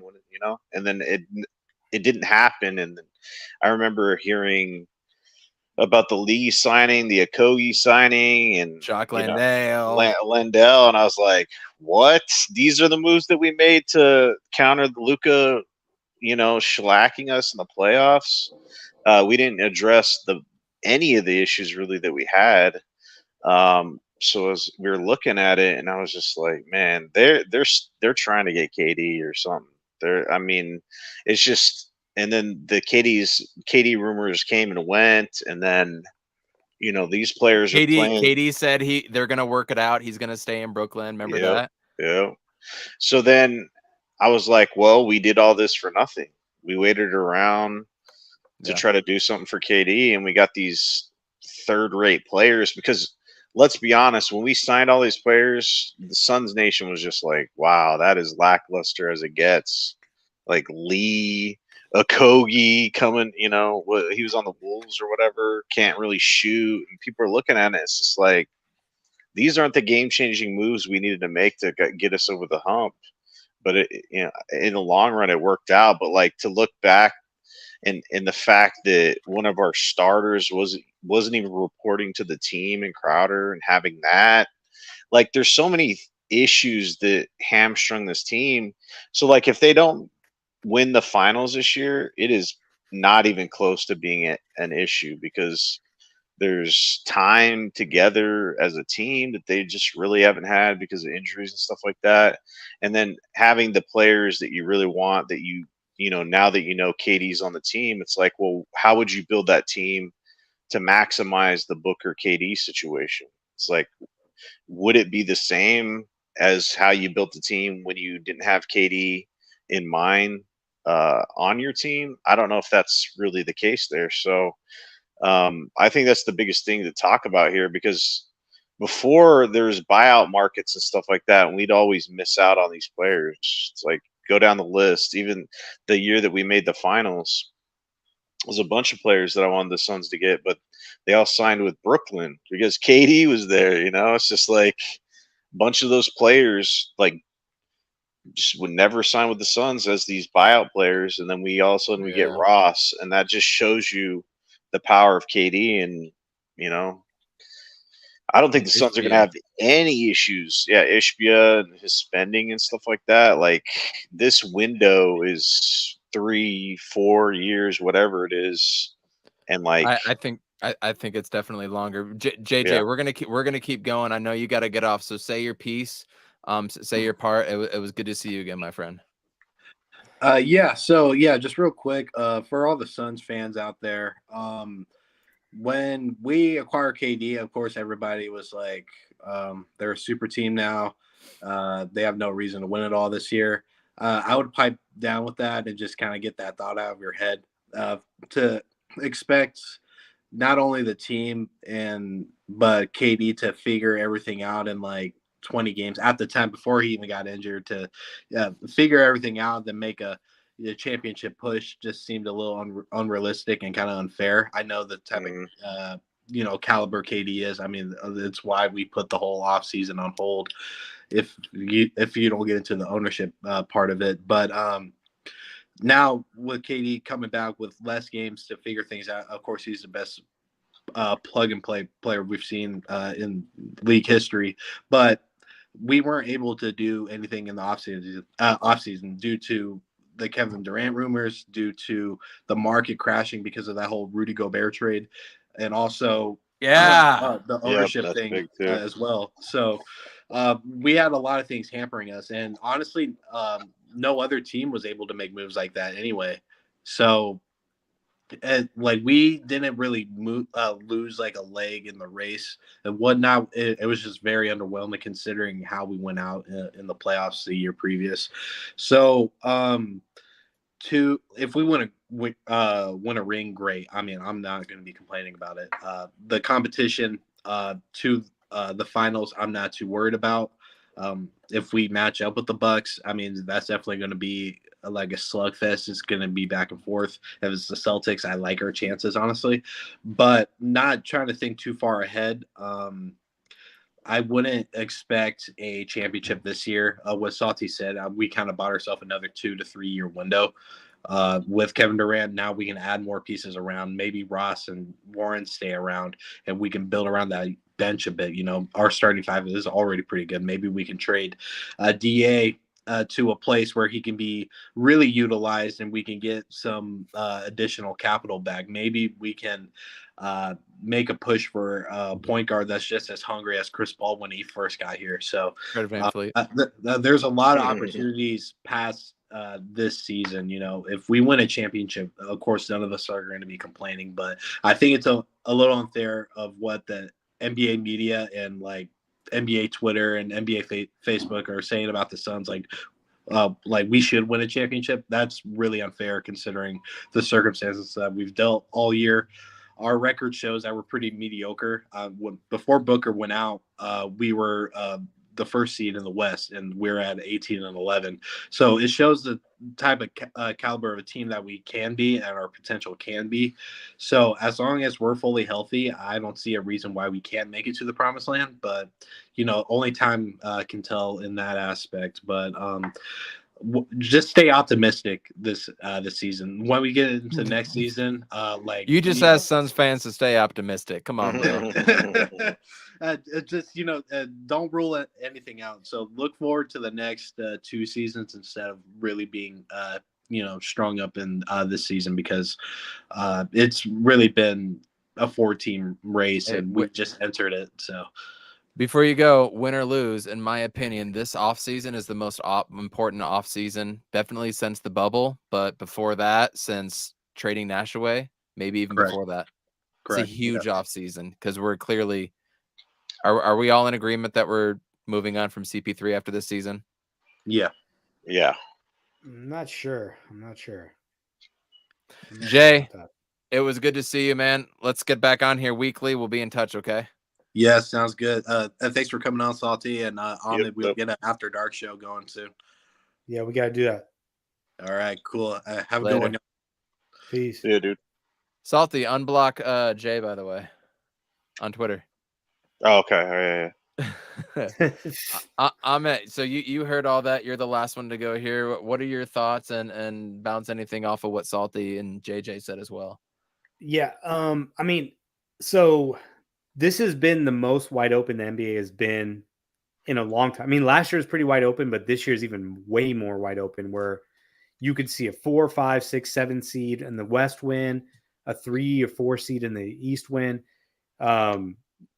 You don't even know what's going to happen with the injuries and suspensions and the whole thing. So the whole thing is wide open. I kind of look at it and I go, and I'm gonna give props to my brother because he said this to me.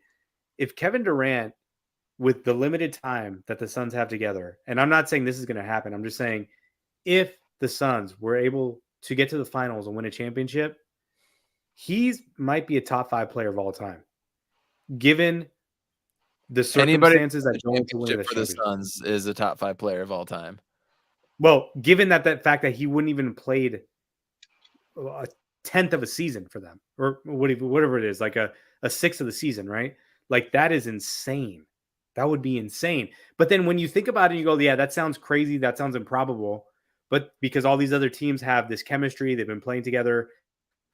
But then you look at it and you go, yeah, but who has Devin Booker and Kevin Durant and then CP3 and DeAndre Ayton as like, not like reliable options, but at least like borderline all-star options on the team? Like nobody has that kind of like top 10 talent and then that kind of backup. Like if you look at like the Nuggets, yeah, you got Jokic, but then everybody else is not a top 30 player on their team. Correct. It falls off. You look at the Celtics, yeah, they got Tatum and Brown, but like those guys are not always consistently top 15, top 20 players. Robert Williams is a big X factor for them, though. And he's always hurt. The guy's never healthy. Right? So, and then same with Embiid, right? Who I think is MVP this year. He's playing with Harden. Has Harden ever shown us anything that he can do anything in the playoffs? We're expecting him to show up all of a sudden. Let's be real. The only contender we're all worried about resides in Milwaukee. And we don't know how healthy Chris Middleton is. Right? He's coming off the bench. I don't know if he's still coming off the bench, but I know he was coming off the bench for a while. It sucks to see guys like Crowder and Javon Carter just throw daggers over there, right? Yeah. Like, what the fuck? Well, I don't mind Javon Carter because we traded him away. He probably would have wanted to stayed with the Suns. Crowder, fuck that guy forever, dude. Fuck him. Facts. I completely agree. Because he would have actually been contributing with this team if he didn't let his ego get in the way. He would have been playing, and the Suns probably would have won more games. We'd be a higher seed. None of this would be an issue. You know what I mean? I'm glad. Dude, watching him guard Booker in the most recent matchup, and Booker was by him in a step and a half. I'm like, you know what? You're not boss man. You're not that dude who I thought you were. I must have been looking through. He never was, though, bro. I was looking through Booker him through beer put 70 can on eyes. him. Booker put 70 on him. 70, yeah, and he was the dude that tweeted out, "I've never seen so many happy dudes after an L." And then Book's like, "You can't guard me." Yeah. Remember that? Yeah. So I'm more worried about Milwaukee than anything, but a lot of things has to happen. But again, as I said 2 years ago, you make it to the finals. I don't care who we're playing. I like our odds. You make it to the finals, you clearly can stick with anybody. Part of me wants to avenge that loss. Part of me never wants to see them again. I'd rather see Boston. I'd rather see Philly. I'm rooting for Philly because I know we can beat them, right? Yeah, I do not want to see the Bucks, man. Well, I don't think Harden is going to let that team get that far. Joel Embiid is that good, and the rest of the team, Maxey, the rest of the players are good on that team, but there's no way that Harden doesn't implode before they get to the Eastern Conference Finals. Mm-hmm. We've talked to death the Suns. We're all excited.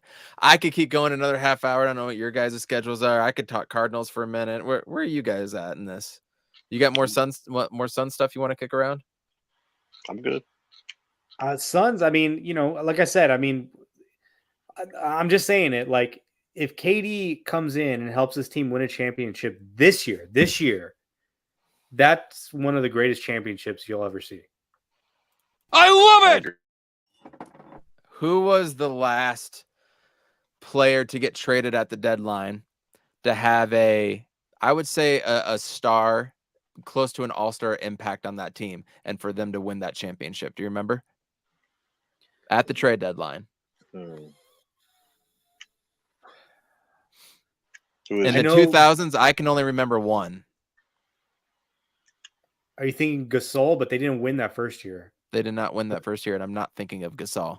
That would be a good runner-up, though. I mean, considering. Yeah. Oh, the only one. Are you talking about like Ray Allen and Ray Allen and Kevin Garnett? Because that was before the season. Was off season. That was off. Yeah, season. that was off season. Yeah. Yep. They had a full year to play together. We're talking trade deadline, not a lot of time to play together. Mm-hmm. And it melded and it meshed, and they were baller. How long ago? 2004 to be exact.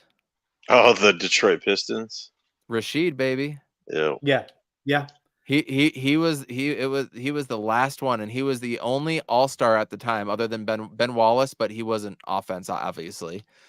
He was the only one to get all-star games before that point, and he went over there. That was a perfect fit. That was a perfect, but he was like a third or fourth. That was my point. Thank you, Amit. Perfect fit was my point, because you said it earlier about KD, and Salty said it, and we've all seen it. He just fits so seamlessly. Like yeah, man. It's so seamless. Honestly, I'm more worried about guys like Campaign, Terrence Ross, TJ Warren playing less minutes, right? Instead of playing your 24, 25 minutes, now they have to try to make the same type of impact in 16 to 20 minutes, right? Are they going to press a little bit more and try a little bit harder, or do they play more relaxed and free? Free, I would think free. Yeah, I think they're being. I think everybody's like when the thing is when you play with somebody like even like Booker, right? Like playing next to Kevin Durant, even for him, it's just like, oh, this is a lot easier for me now. Like, yeah, I can still be that dude, but I really like. There's no double teams coming my way. I'm gonna be wide open on the backside of the defense. All these guys are just like, okay, it just makes it way easier for me.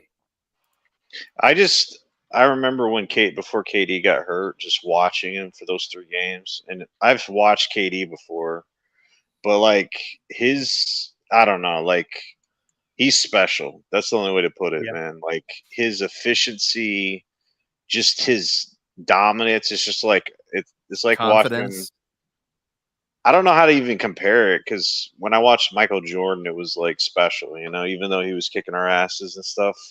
Like what he was doing was crazy. Like it's almost mesmerizing when you see it. Because Booker is insane, right? Like he gets in those stretches, but like when they're playing together, all I could look at was like KD when he gets the ball, because it's just like, imagine being that tall and have that much length. You'll never be guarded almost, with his fluidity. And it's just insane in his clutch in the playoffs. I remember watching him on Golden State. I just remember him going to Golden State and just what he was doing there and like everything else. He was just unstoppable. It's like, well, they're going to win the next 10 years. I got that feeling with Kobe Bryant too. Oh yeah. Kobe was he was killing us, man, but it was such a pleasure to watch. Not at the time. I hated it at the time. Fuck him at the time. No, I know. Fuck him at the time. And like when Raja Bell clotheslined him, you're like, fuck yeah, dude. Awesome. But in retrospect, just seeing what he does, it's just like KD, bro. Like when I'm watching KD, I'm just like, wow, that's crazy, I mean, the thing about KD is that him and Booker are so similar in that if KD wanted to go for an 80-point game, he could do that any night. I don't know if Booker could do that, but I know that KD, if he wanted an 80-point game, he could do that. He just plays. Yeah. He's just a hooper. He just takes the right read, most of the time. If he just wanted to go one-on-one every single play, he could get 80 points anytime he wants. The only thing that stops KD is his injuries. That's it. And that's the unfortunate thing. But literally, he does not have a thing in his game where you'd be like, yeah, that's his Achilles heel. Like, he doesn't have that. Like, what would you say, KD? What is his Achilles heel? He doesn't have that. It's like, well, yeah, fuck, you know what? dude. You know what Devin Booker's Achilles heel is? He's not 6'11". That's his Achilles heel. Yeah. I just kind of got me thinking of watching Michael Jordan back in the day, and then watching Kobe. I almost kind of got that with T-Mac, but that obviously never came to fruition. He had stretches, yeah. I remember. Yeah, it's stretches, right? But nothing like Kobe or MJ, and then nothing like Durant. I never really felt that with LeBron. He went off in the Eastern Conference Finals, like when he was with the Cavs and shit, where he was special with it. And the finals that one year with Cleveland, yeah. Cleveland, yeah. But when they beat the Warriors and stuff, but overall, it's not like it's like a meme at this point, but they say they have an aura to them or whatever, and it's true, man. JJ's not going to like this. Sorry, JJ's not going to like this take, but LeBron has. I know, because he puts up. Even this year, right? Like everyone's praising LeBron. He's got the scoring title. They're all meaningless stats. Like if you look at his career in the championships and then him being an MVP and then going to the finals and losing to the Western Conference, didn't matter who the team was. There are a lot of meaningless stats that go into his career legacy. And I'm not saying that he hasn't had a great career, because I think he probably has the greatest NBA career of any player of all time, including Jordan and all the greats. because of the accolades, because of championships, because he's gone to different places and won. But there's a lot of like garbage stats in there. A lot of garbage. Yeah. And him and Kareem have played. They're the only two players that have played over 65,000 minutes in there. I think we just lost him. No, He's making good points too. I think LeBron, from a standpoint, like a physical standpoint, we'll never see that type of mix between, like, I don't know, man. The dude is a freak. Mix of guarding 1 through 5, being able to play 1 through 5, ball handling, overall shooting, passing, just sheer dominance, speed, strength, everything, right? Having the pressure that he had in high school. You remember how crazy that was with the coverage with him? Yeah. Like, they're broadcasting his high school games on ESPN, like people showing up.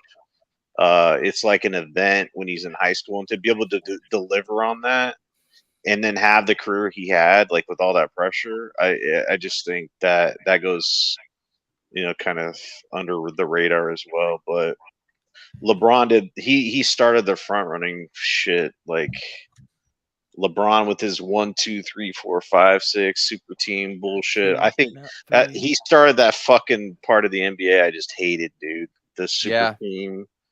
No, let's be clear, Salty. Charles Barkley started it when he got traded to the Rockets. I mean, yeah, he's a hypocrite from that standpoint, right? He joined the Rockets, try to glom on for a championship. You had the Lakers when they added Gary Payton and Karl Malone, and that's when the Pistons Steve Nash went there. And Dwight Howard. That was fun to watch. I remember calling you after that happened, and I was like, dude, what the fuck just happened? Traded to the fucking Lakers, and we were going off. That was bad. That was horrible, dude. That was bad. And the other thing that I think you would put KD, Kobe, and Michael over LeBron is look at like the whining and the complaining that LeBron does overall versus these other dudes. You don't see, you saw them complain, but they didn't have, they knew they had the biggest dick in the room, right? They knew they were MJ. They knew that he was Kobe, right? They knew who they were. And so when they go up and talk to somebody, they didn't have to do all these charades and like, what? Are you kidding me? They didn't have to do all that shit. They just go up to them and be like, what the fuck, man? Yeah. There's a big difference in how you act too.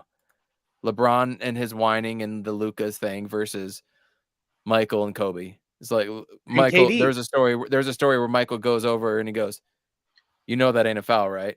And BJ Armstrong was right there, and he heard and he listened, and you know what the ref said? He said, "Yeah, you're right. I won't call it again." Come on, man. But KD, I mean, think about KD. Like, if he ever complains, it's because he fouled somebody. You can't foul him. Like, if you foul him because of his length, like, it's very obvious that he got fouled, and the ref is going to call it 100% of the time. The only times where ever he gets upset is if he gets called for a foul. I mean, it's ridiculous how, like, his just physical stature makes him so unguardable. I can't wait to watch him tomorrow. I can't wait. Yeah. I swear I'm giving my kid a melatonin like an hour early so he passes out before the game starts. What time? It's 7 my time, right? Yeah, 8 my time. So, tip-off will be like between 8:10 and 8:15. I am really looking forward to this offseason, though. You're going to hear me say it over and over again, man. Fred VanVleet. FVV, FVV, FVV. Dude, stay the fuck away from Kyrie. Holy shit. Yep. How many times do we need to see this? Holy shit, stay away from Kyrie. One, Fred VanVleet is cheaper. And is he a free agent or what? He's a full free agent. Not he doesn't have to do any restricted shit or nothing. I didn't know full free that. agent. I'm all about him. That. Rumors from a really, really, really, really good source. LeBron James is still going to opt out, and he already has interest in the Suns in August. He can't do it till August. Dude, I think he'd be perfect. I think LeBron would be perfect in that one. I mean, give me him for a single year. Yeah. I don't give a damn. On top of that, everybody just kind of be aware of Zion for Julius Randle in the offseason. That's going to be one you guys need to be aware of. And then in 3 years, we've heard the man himself say it. Joel Embiid is going to be a free agent, and he's looking to leave Philly. Those are the next big moves out of there, and I wouldn't be surprised if Luka would be on there, but that one is definitely not a rumor within the back channels. But those are the big moves coming down the pipe. I mean, this man called it when it came to Donovan Mitchell. Everybody thought he was going to New York, and then last second got pulled, but I knew about that 6 months ahead of time. I was telling people that, and sure enough. So be aware of some of those moves, but man, give me FVV over Kyrie. Can we talk about that for a second?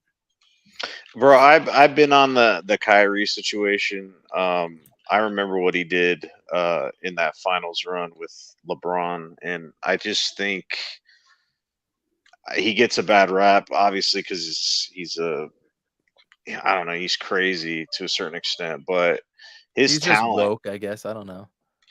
he goes past that shit. He's like burning sage and shit, and like, we had the COVID year and shit, and like, honestly, that's a personal decision of his, and he got a bunch of flack for that, for not putting the team first and all this other stuff. But like, his talent, like when he goes off, is just, he's probably one of the best ball handlers ever in the NBA. He is. He has the best handles of all time.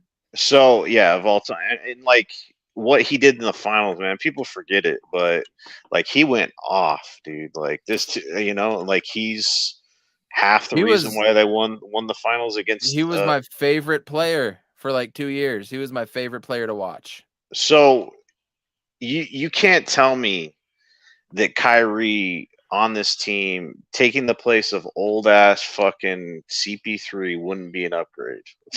He's, if like the Van Vliet thing, I'm definitely on board with that shit, and like I think that's a good thing. But Gambo said, because they had a chance to try to go get Van Vliet, via trade or whatever, and obviously the KD things were going on, but it seemed like they weren't interested. I don't know why you wouldn't be, because I think the dude's a baller. Like, I know he is a baller, and he already won a championship and stuff like that. But the rumors is that Kyrie wanted to come to Phoenix with KD and stuff, and that shit wouldn't work with all the stuff you would have to give up. But I think where there's smoke, there's fire, honestly. So I do too. How many times do we need to see this movie? I know, bro. Okay, but what's everybody say it with me now in the chat? What's the best ability? Availability. Dude hasn't been available for years. Like, I can put the COVID thing aside and not wanting to get the shot during that time and all that. But then when all this other stuff happens and then you add that into it, it's just like another thing how you did not put the team first. Like, at some point, you have to put the team first. Like, fuck, man, this is not all about you. Like, it's your platform and you need to be able to use it. But once it's game time, man, you got to lace it up, right? Like, I just don't. FVV plays, dude. That's the thing. FVV plays, and he plays, and he plays, and he plays, and we don't have those off the court issues. And for a team that has Booker and Durant and LeBron and DA, for fuck's sake, we already have enough players to complain about. I just don't want to go through it again. Yeah, I think you're on the money there. There's other better options that with less risk. It's just, I think the Luka thing was never going to work out between them, and I think everybody, with a half a fucking brain, would have known. Who fucking knew? Yeah, who knew? It's just like we knew Russell Westbrook. Two ball dominant players. Come on, man. It's just like it more than anything. There's another thing. Ball dominant players. Don't we have two of those? I mean, it's not to the level of Luka, dude. I mean, Booker passes. Like, I know. Yeah, Luka does pass too. Yeah, I mean, but it's just, I don't know. He's a point guard. I mean, you're looking at a traditional super team like the LeBron Miami days. The reason why that super team was so good is because the three superstars they had were at the different positions. It's like Bosh, power forward, LeBron, power or whatever, center, power forward, and shooting guard with wherever you want to put them. And it was just evenly distribution there. With KD, he's kind of a freak, but he literally is like 7 feet tall. And then Okay. there's Booker, and it's just like, well, Kyrie's fucking point guard. He's a What about this scenario then? You sign Kyrie to 5-year, 258 mil, or you sign FVV to 5-year, I don't know, 175, 190, I don't know, something like that. But then you're also allowed to sign, for example, Jeremy Grant for 3 years, 20 million a year. Would you rather take Jeremy Grant and FVV or get Kyrie? No, for sure. I mean, if there's other options out there, for sure. Yeah. But it's just, I don't know. Like, I don't know where else Kyrie would go at this point, because the Lakers supposedly like what they have, plus, whatever else. I mean, it's the Lakers and the Suns. Those are the only two that make sense right now. Fuck, man. Whatever. That's a big pill to swallow. It's just, I don't know. We'll see about that. And I don't know. Like, the way you broke it down kind of makes me think about just not doing it more. You know what I'm saying? Because there's a lot of risk there. So it's like, yeah, I don't really want to mess with that, because you guys talked about the the Gasol situation, and I totally forgot that they didn't win it that first year, and that just kind of fortifies the situation with this team. The fact that they have so little amount of time to kind of figure this shit out, plus we didn't have the off season that we wanted. Right. It's just, I feel like next year is like going to be insane. Injuries happen and stuff like that, but it's just that second year of just building around a team where KD's on your squad, and then you have all the players that know that KD's on your squad, potential free agents like you're talking about. I think that's where the game changing is, and like it even extends past, because you were saying that too, right? I was like, well, 3 years. I think it's way past that. Like, I think that this is just fucking game changing. New owner. Ishbia is the game changer, bro. Oh yeah. People didn't even know how down bad the Suns were with Sarver as an owner, man. That dude screwed us in more ways than another. But one of the worst ways is that the players just don't like him. They don't want to be playing on a team that's owned by a cheap ass, racist ass, whatever. So the longest time, why aren't we getting LaMarcus Aldridge or this player or that player when they come available? It's like, well, you guys don't.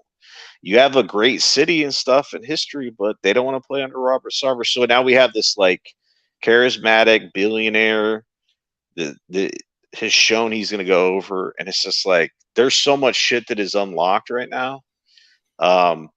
Just look at Mark Cuban and the Mavericks, dude. I mean, from when he took over, he immediately went out and he got Dirk, and then you had paired him with Finley and Steve Nash, and they made so many trades in and out. They went and got Keith Van Horn. I mean, Sweet Man Porn. They went and got Antoine Walker. They went and got the Jet. What the hell was his name? Number 31 with the headband that went to Arizona. Yeah, Terry.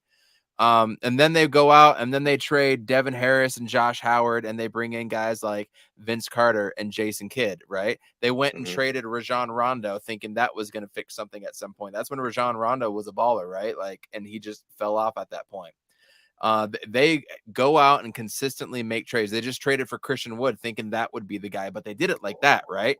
They don't think about it. They just go out and make those type of moves regardless of the money. I remember them signing Eric Dampier to some stupid contract, but he was just the best center at the time on the free agent market. And I wanted him on the Suns at the time, and lo and behold, he goes to Dallas. Like, all these dudes just kept signing with Dallas, right? They got Sean Marion, and it was just every single year they have that window, and they have that.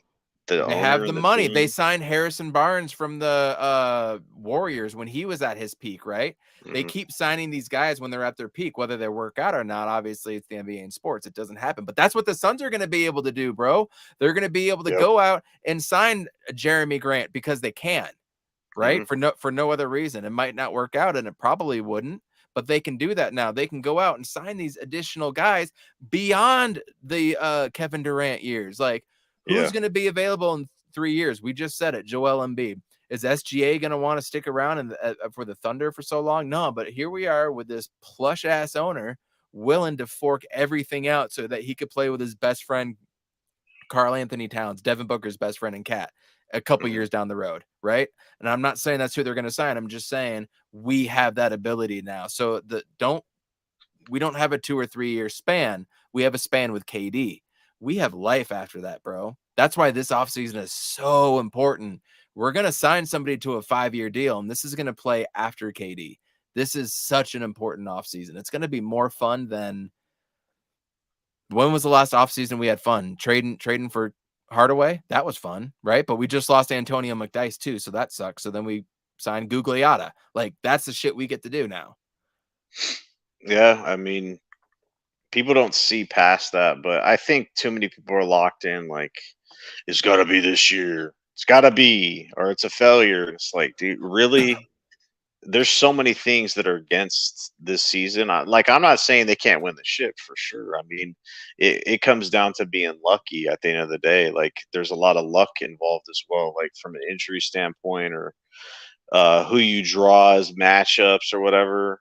So there's a lot of that goes into it. But for people to like build it up to be like championship or bust, I think is just, I don't know. I think that's Like, you're setting yourself up for failure there. We're starving for a championship, right? I know, but it's people's expectations, unfortunately. Yeah, it's just I'm just happy to be happy about the Suns, man, because it wasn't long ago where we had Robert as an owner. We were just dog shit.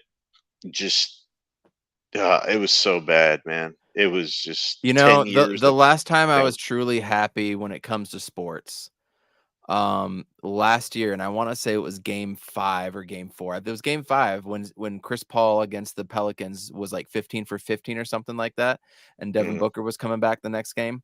In the second quarter of that game, the Arizona Cardinals traded for Hollywood Brown, and that was right during the NBA draft, if everybody remembers. So during that game, Chris Paul goes off. We trade for Hollywood Brown. We just came off the season the Cardinals did, thinking we're going to have another 10-win season and go to the playoffs and all this trash.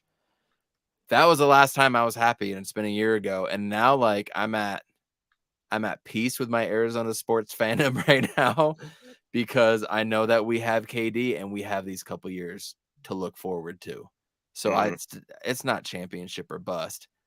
But with that said, in the West, I like the odds, but just like as we said on that other weird show that we were on a couple years ago, anything can happen in the playoffs.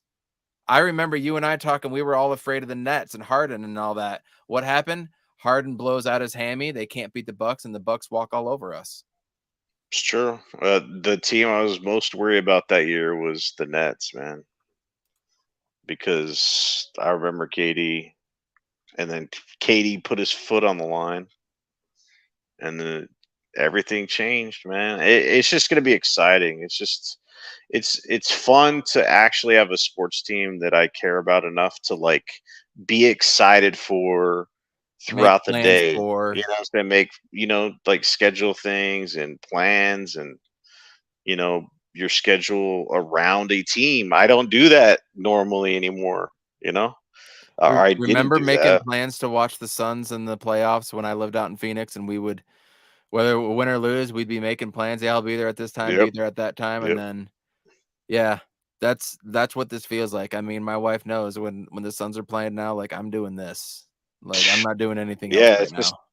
Because I remember how it was with when I used to care about the Diamondbacks. That was a long time ago. But the Randy Johnson years, I remember just must see every time he was on the mound, Channel 3 or whatever, just fucking watching his dominance and being that's an example of what it's like with the Suns.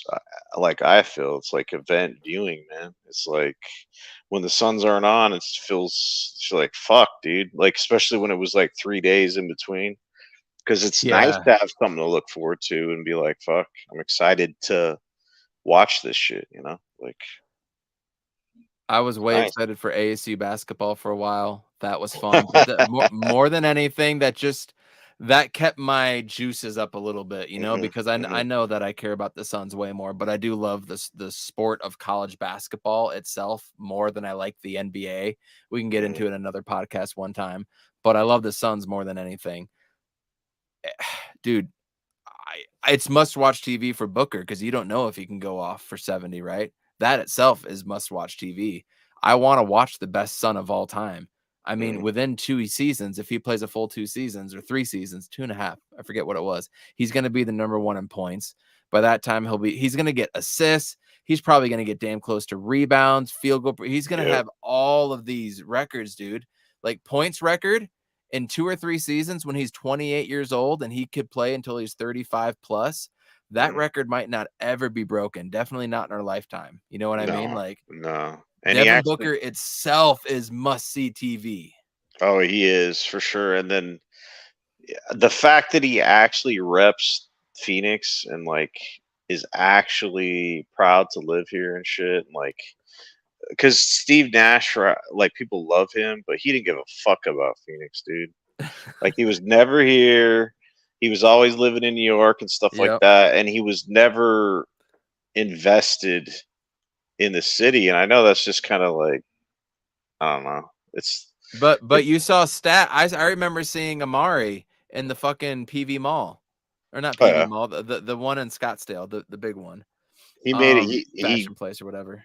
He started a restaurant too. They were invested. I mean, more so than others. So it's like, that's why we love Charles Barkley and them, because we felt that tie, like Dan Marley opening up Marley's, right? You have a tie to that. Yep. So Devin Booker just showing up on the streets in his cars to some of these events, dude. That's just so dope. It gives you he's here for his whole career, man. He ain't going nowhere. It's good to know that. And there was that same thing. I know he's not Kobe Bryant, but he's like the Suns Kobe Bryant. You know what I'm saying? Like, because Kobe Bryant wasn't drafted by the Lakers, but he was there his whole career, right? He got traded. Draft day. Yeah, so he was a Laker his whole career. He didn't go, he was just there. And it's just, I mean, I see the same thing.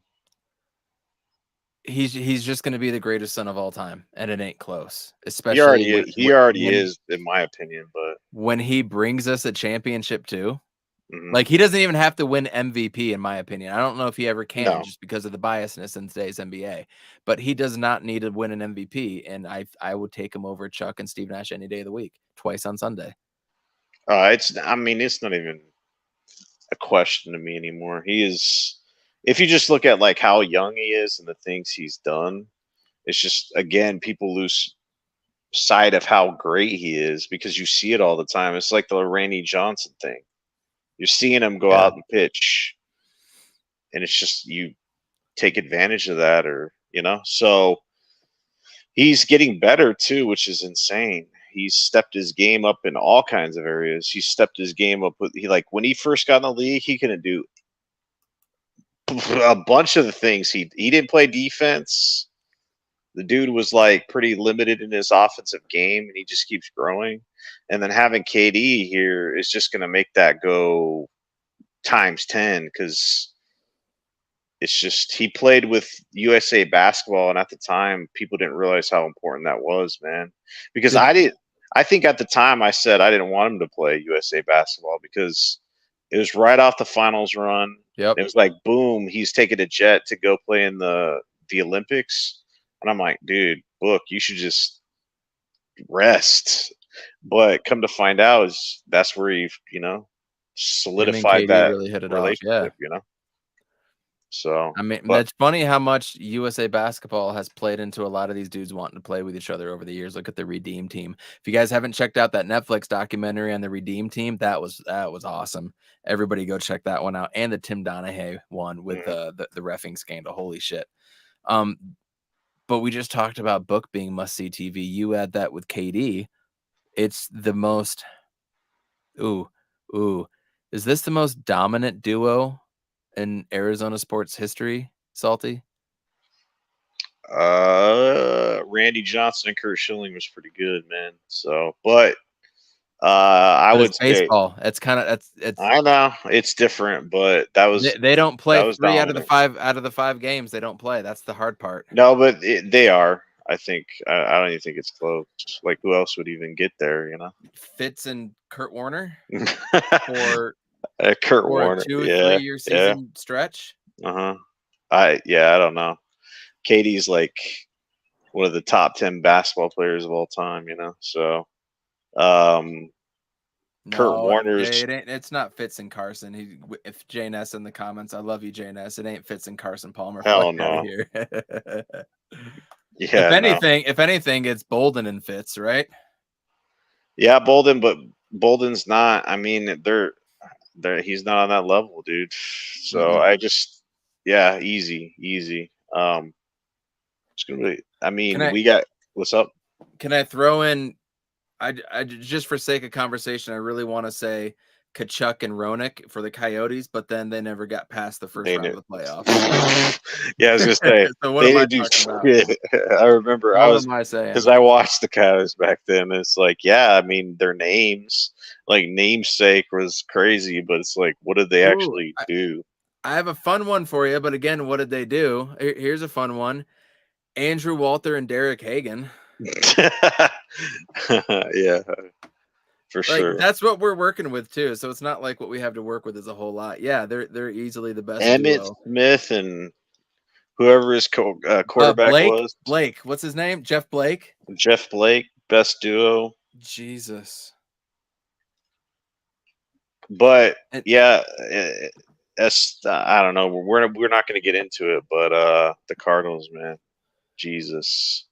No, let's get into it for a minute. Let's real quick. Let's what we were texting about the other day. The theory is that we're signing all these cheap dudes who nobody's ever heard of.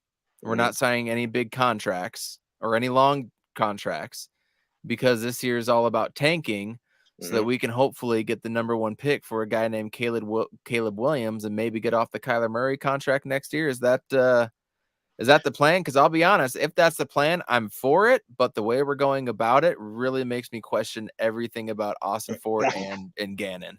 Right? I don't think. All right, so I know that they're tanking, but I don't necessarily know if their plan yet is the Kyler Murray situation. I think they're just preparing for it, if it makes sense, because what do you have, an ACL? That's pretty major. I mean, with medical advances as they are, it's not as bad as it was in the past, but he's a quarterback that relies on running, like he doesn't like doing it now because he's a pussy, but I won't go there. But he's short and avoids contact, and what we drafted him for is not what we're going to be getting for the most part. And we paid him this huge, ridiculous, big contract because he was pushing it. His agent was pushing it smartly. And then he gets injured. And it's just like in the NFL, if you want to win championships for the most part, you win in the windows of your quarterbacks being on rookie deals. It's like Jalen Hurts with the Eagles. He's getting paid like nothing, so they get all these high cost contracts and you kind of fill it up. But it's like when your quarterback's making 40 mil a year, that's eating up a big part of your cap. So it's like you're limited as to what you could do. So it's like if they're that's why I don't understand what they're doing. It's like you guys are gonna trade D-Hop, right? You're gonna do all this other stuff. You didn't sign Zach Allen or any of these players. Just let them walk. You're clearly rebuilding, but you're still keeping your quarterback that costs $40 million a year. Like, how does that make sense? Yes. Like you guys literally what is it? The odds for wins is at 5. I would go 5.5. I said 6 would be a miracle season for them. That's the ceiling. That is. I would bet so much money on the under that they don't win. 3 wins. 3 wins is probably where they're at, but it's just they're going to be dog shit. And it's like they haven't come out and said it, but I know for a fact their plan and their strategy is to build this team the right way through the draft, because Kime never could do that. We all said he sucked at the draft. It's like, Yep. that's a fundamental thing to building an NFL team is draft. Your ability to draft and get lower cost players, and the Patriots did it for years, where Yes, thank you. they'd trade players like Chandler, you know, And they'd come right back with a Kyle get, Van Noy or something right then. yeah, they Or a different draft scheme. people, They'd figure it replace out. them, and it's just like that's where Austin Fort came from that perspective. So it's like you could see where he's going with it, and I'm not going to really, you're not going to be able to judge him as a GM until like 2 or 3 years, because he's got to get these, players got to get drafted. Yep. Takes a while for them to show out or whatever. So we're not going to really know on him either. I just don't. So if they're going to tank like this, why don't they just keep Cliff around, and then fire him later? Like, I mean, you're going to suck anyway. So like, you're trying to create the culture sooner rather than later and build that foundation. I'm fine with that. Yeah, it's true. It just seems like a waste. It's like, because that they had to tell Gannon, hey, don't worry about this year. You know what I'm saying? Like, because new coaches in the NFL are like getting fired after 2 years and shit. Like, if they don't get it done. So there's gotta, like with Gannon, they had to say, hey, we know our shit is, the cupboards are bare because of Kime. Like with we're cap space, dead money, bad contracts. No, the draft, he didn't draft well or any of this shit. So it's like Gannon probably, he's excited to get a head coaching job, but at the same time, it's like he has so.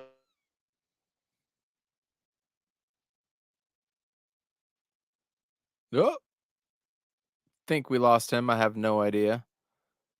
Hope he comes back on. We'll figure it out. To continue on the Cardinals, though, I'm looking at this team, and Hop is obviously gone, right? Hop is going to be out of here.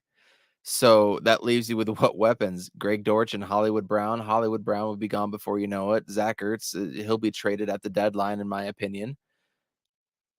And then who's? Oh, you're back. You there? Yeah. What's up? Hey, you froze for a minute. Hey, no problem. No, but go ahead. No, go. Nah, but I was saying, man, it's just, you can't tell me that they didn't promise or tell Gannon, like, hey, bro, don't worry about it. You guys lose all your games. We're not going to judge you off this year, because it's just he's in a tough situation. There's all these rumors that we're getting new uniforms now, finally. Oh, yeah. They are improving the facilities. There's a bunch of stuff saying that they're going to go, and what they do is to be determined, but I'm going to hold my judgment and just hope for the best, considering the grades they got back.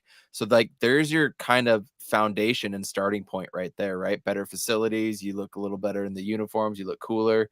You get a good draft this year. Get Will Anderson. You have some solid pieces moving forward. So Ertz will be gone. Hop will be gone. Hollywood Brown will probably be gone by the end of next year, which means you can like refresh on offensive weapons then. I think the key here, man, is going to be Kyler Murray, if Gannon thinks he's that dude or not. But let me ask you, who is more of the mold of Jalen Hurts, Kyler Murray or Caleb Williams? Caleb Williams, probably. Look, I'm done with the 5'9" quarterback experiment, because he's fast and he can throw at every arm angle because he played baseball. Like, don't you want a prototypical 6'5" pocket quarterback that's also pretty elusive and can run around quite a bit?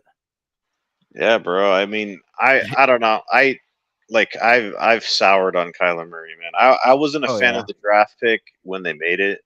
I thought it was just reaching by kind. Gimmicky, the coach and the player too, So, I don't know, man. He's a good talent for sure, man. But I think that if they trust their process and shit, I think it's just a no-brainer. If you have the number 1 overall pick and you have a chance to get like a fresh start with a lower cost quarterback during a rebuild, fuck, just do it, man. Just go in all the way. I mean, can we talk about Buda Baker then? What's the point of having him right now? That's another thing, man. You feel sorry for players like that because it's like you're either gonna go all in with this whole like blow it up and be shitty and for whatever amount of time and then build through the draft, and it's just like at that point it almost be their responsibility but they already tagged him as like their poster child of like, hey, this is what we want our players to be like in this culture. So then maybe he's the next Adrian Wilson. I guess there's nothing wrong with having him be a Cardinal for the next for 12 plus seasons and Ring of Honor, right? Yeah, I mean, I think he is that guy because that's who because they were asking, what kind of player do you want? They all said Buda Bakers, everybody, Buda Bakers. If I could get 52 more of him. It's because, I mean, Kyler ain't a leader, so. It was a bad draft pick. And do you think Michael Bidwell learned anything in this process then? That's what it comes down to. That's the important. We just got done talking about Ishbia, and we have years now. I think he's all about Bidwell. I think he's learned because this is what they did this offseason never would have happened in the past. They did this like good fella shit, like promote within, have their buddies. Because you had Tobin, Dave McGinnis. Yeah, Graves, whatever his name was, Graves back in the day, you remember him? And then Graves, baby. And then guess who comes up through Kime was working through the system, and that's what they did. It was like, yes, man. It was people Bidwell knew or whatever, trusted, and he totally went against that. But he had to dig pretty far down in the barrel to get their choice. So we'll see what happens, man. I don't know. We're getting 3 or 4 wins this year. I think if you watch Cardinals games this year, you need to be looking for smaller victories within the game, player performances, how they're reacting to the coach. Like, remember Kyler and Cliff yelling at each other on the fucking sideline all the time and Hop having to get in the middle? Like, let's see if we see things like that, right? The toxicity of it, or is it a positive reinforcement type of place? But one thing that proves that they're tanking is they re-signed our kicker, Matt Prater. So that's pretty clear sign that we're fucking tanking to me. Mm-hmm. And it sucks because, dude, Hop is a talent, dude. Hop is crazy. Hop was better than Fitz. Don't at me. That'll upset a lot of people, man. But yeah, Hop, it sucks. They need to get value for him, and it just shows how much Steve Kime was an idiot. Because he traded, literally, they could have got their center of the future, and he traded a first for Hollywood Brown. And D-Hop can't even garner a second. Like, what? That is insane. Like, what is going on here, bro? What are we doing? I don't understand, bro. And you just let Byron see if you re-sign Zach Allen, re-sign Byron Murphy, retain your dudes and make 1 or 2 really solid free agent moves and draft picks, like we could have been talking about a potential playoff team, maybe not this year, but definitely next year. Like, you could talk me into that, but we let all these dudes walk because why? We don't have the money. We can't re-sign Byron Murphy and hold on to these guys past this year. And that's where the problem lies. And so they are starting fresh from the ground up. So when somebody pops off in year 4 like Zach Allen, guess what? They have this dude year 3 ready to go. That's way cheaper, and you can sign him to a 3-year deal for a cheaper rate because he was a 5th round pick, right? Mm-hmm. That's what they're trying to build for, and it sucks. Yeah, it sucks. It just, it's going to be losing for years. So that's the thing that sucks. This time next year, after the free agency period, the first initial wave of signings, and knowing what we have moving forward, that's when we can get excited. But let me ask you, are you excited for ASU football at all with Kenny Dillingham? Does that get you pumped up? Man. I couldn't have been lower like with my excitement level with this team, with Herm Edwards and the scandal and where they were at. But like, he seems to be that perfect guy because I mean, he got that quarterback from where'd he come? Jaden Rashada. Yeah, so it's just he has that charisma and stuff like that. Like the Pac-12 is like a fucking dumpster fire right now, with the TV deal and like just everything, with teams leaving and stuff like that. So Yep. there's huge question marks whether they're even going to be still in the pack, or what is it going to be, the Pac 6 or some dog shit. It's like San Diego State's in the Final Four, but it's like you get those teams and you're losing USC and UCLA and stuff like that. If ASU did play their cards right, though, they could be top dogs again. I mean, they were, where was it, the WAC, or where were they? They came Yep. from. So, I mean, they were king shit in the WAC. So it's like, I mean, you get these people that would stomp on you anyway, and at least you could compete for whatever you compete for. I mean, let's Fiesta be Bowl back then. let's be honest with letter of intent or whatever these deals that they're fucking signing players to now. Out the teams like Alabama and all these teams with like unlimited funds, and we have Crow as our president that doesn't give a fuck about sports, bro. He said that the arena for the basketball is fine, Yep. and it's like a shithole. Yep. So this guy doesn't care. I mean, it comes down from the top, but you just got to keep it in perspective.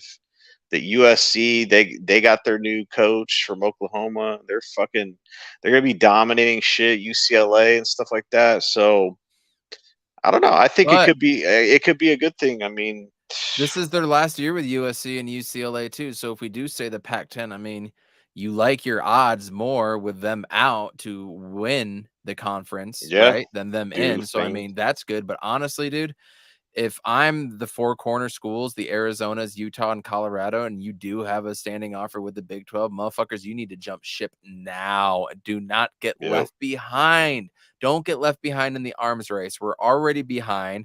We're working behind the 8 ball. Like, you need to do whatever it is to catch up. And all the alums are like, oh, what about our California ties? Like, what the fuck? What about our California ties? You know, business is I forget the saying in business. Doing the same thing we've always done for years, or that's how we've always done it, is like the kiss of death for businesses. Well, that's the way we always done it. That's not the way you need to be going about it in the future. But that doesn't mean you can't still get California players. Like, yeah, we won't have that California tie anymore, but you can't get left behind. They have the history. They have the history. They're close geographically, you know. Then why is West Virginia in the Big 12? And you know what I mean? And all these weird things going on. Like, it's just, that's not the game anymore. And I don't know if we can win that way anyways, because it hasn't happened. It hasn't happened with the California ties. So we might as well try something else. Nah, I think it's important for them, man. They weren't going to win shit anyway. In the Pac-12 with all the, you know, USCs of the world. So wherever they end up, hopefully it will be, I don't know, because they've just kind of screwed the situation up with the Pac-12. So, but as in terms of their coach and stuff like that, I'm excited to see what he can do. It's gonna be better than our football season last year when we hated everything about Cliff Kingsbury and about Herm and everything that happened on the field, right? At least this year, we can see building blocks and be positive about it, right? No, like, yeah, if I know the expectations this set, then I'm not going to be like let down, you know? Like, I know this is like a rebuilding year for both teams, you know? It's the hope that kills you. Yeah. It's the hope that kills you. I think on that note, I got to get out of here. It's 12:30 my time, and it has been a lot of fun hanging with everybody. Everybody hit the like button, share it out. We're six subscribers away from 300. It's not a lot for my little podcast, but you know what? It's fun. We love it. And we are going to start doing weekly shows on Tuesdays coming up here. So be on the lookout for that. Salty, thanks for coming on. What are you excited about with Katie tomorrow the most? Him getting out of fucking layup lines and getting to actually play. My guy. Shit, dude. Just don't even warm up. Just Go hop. That's what I thought. That's what I've been thinking. Go That's hop exactly. in the sauna. Go hop in the sauna. Shit. Put some. Get yourself a red wine bath like Amari Stoudemire. Just put him in a bubble and roll his ass out there. Fuck. It's just that's gonna be the biggest thing. I know we're out of here, but just the nerve, because you know how it is when any player like Booker's coming back from like whatever he had before, you're just like on pins and needles. Is he gonna fucking injure himself? Like, is he gonna do it again? Is he gonna, and every time he jumps up, you're like, oh fuck, is he gonna do it again? So I need him to get past this shit and just move forward, dude. Like, don't get hurt again. God damn it. Tomorrow's gonna be such a good game, dude. We're gonna have Anthony Edwards, Gobert, Cat, Mike Conley versus CPDA, Book, and KD. Like, this is going to be a hell of a game. I fully expect if we stay healthy and whatnot, that we can definitely come out of this with a win. Then you got the Nuggets on Friday. That's going to be a big litmus test for us. And who else do we got? Real quick, who else do we got? There's only 7 more games left. Lakers are I know Lakers are one of those. Don't we play the Nuggets twice? Yeah, we play the Nuggets twice. Okay, I got it up here. So Wednesday, Minnesota, Friday, Denver, Sunday at Oklahoma City, right? And then next Tuesday is home to San Antonio. Next Thursday, home to Denver. Then Friday at Friday at Lakers. And then next Sunday, the last game, home to the Clippers. And that's going to be an interesting matchup just because if we're still the 4-5 seed, do we need to win to get home court advantage? Do we rest players? Like, what do you do at that point? That's going to be kind of a weird one. The last game of the season is always weird, right? Yeah, big time. I don't think the Nuggets will care about that last game. Not with 3 games left. I mean, they only have a 3-game lead right now over Memphis. So scoreboard and standing watching season. That's for damn sure. It's fun though. I feel good about this because just like you, dude, when KD rolled his ankle and was out, I was done for the night. Jordan even looks over to me and she's all like, don't let this ruin the rest of your night. And I look at her like, are you fucking kidding me? Don't say that to me right now. My night is ruined. Yeah, that shit. And then I apologized later because I shouldn't have said that to her and I was very wrong. That shit was It took it out of you. Remember that breath of life that you got when we talked when KD got traded and then to that? Yeah, it's PTSD, man. Dude. Everybody hit the like button. We are out of here. We'll be back next Tuesday for sure. Hopefully something good happens and we can have some breaking news or something or have another pod or do something. But everybody, it's been great chatting with you. We are out of here. He's on Fire Podcast. Cheers, y'all.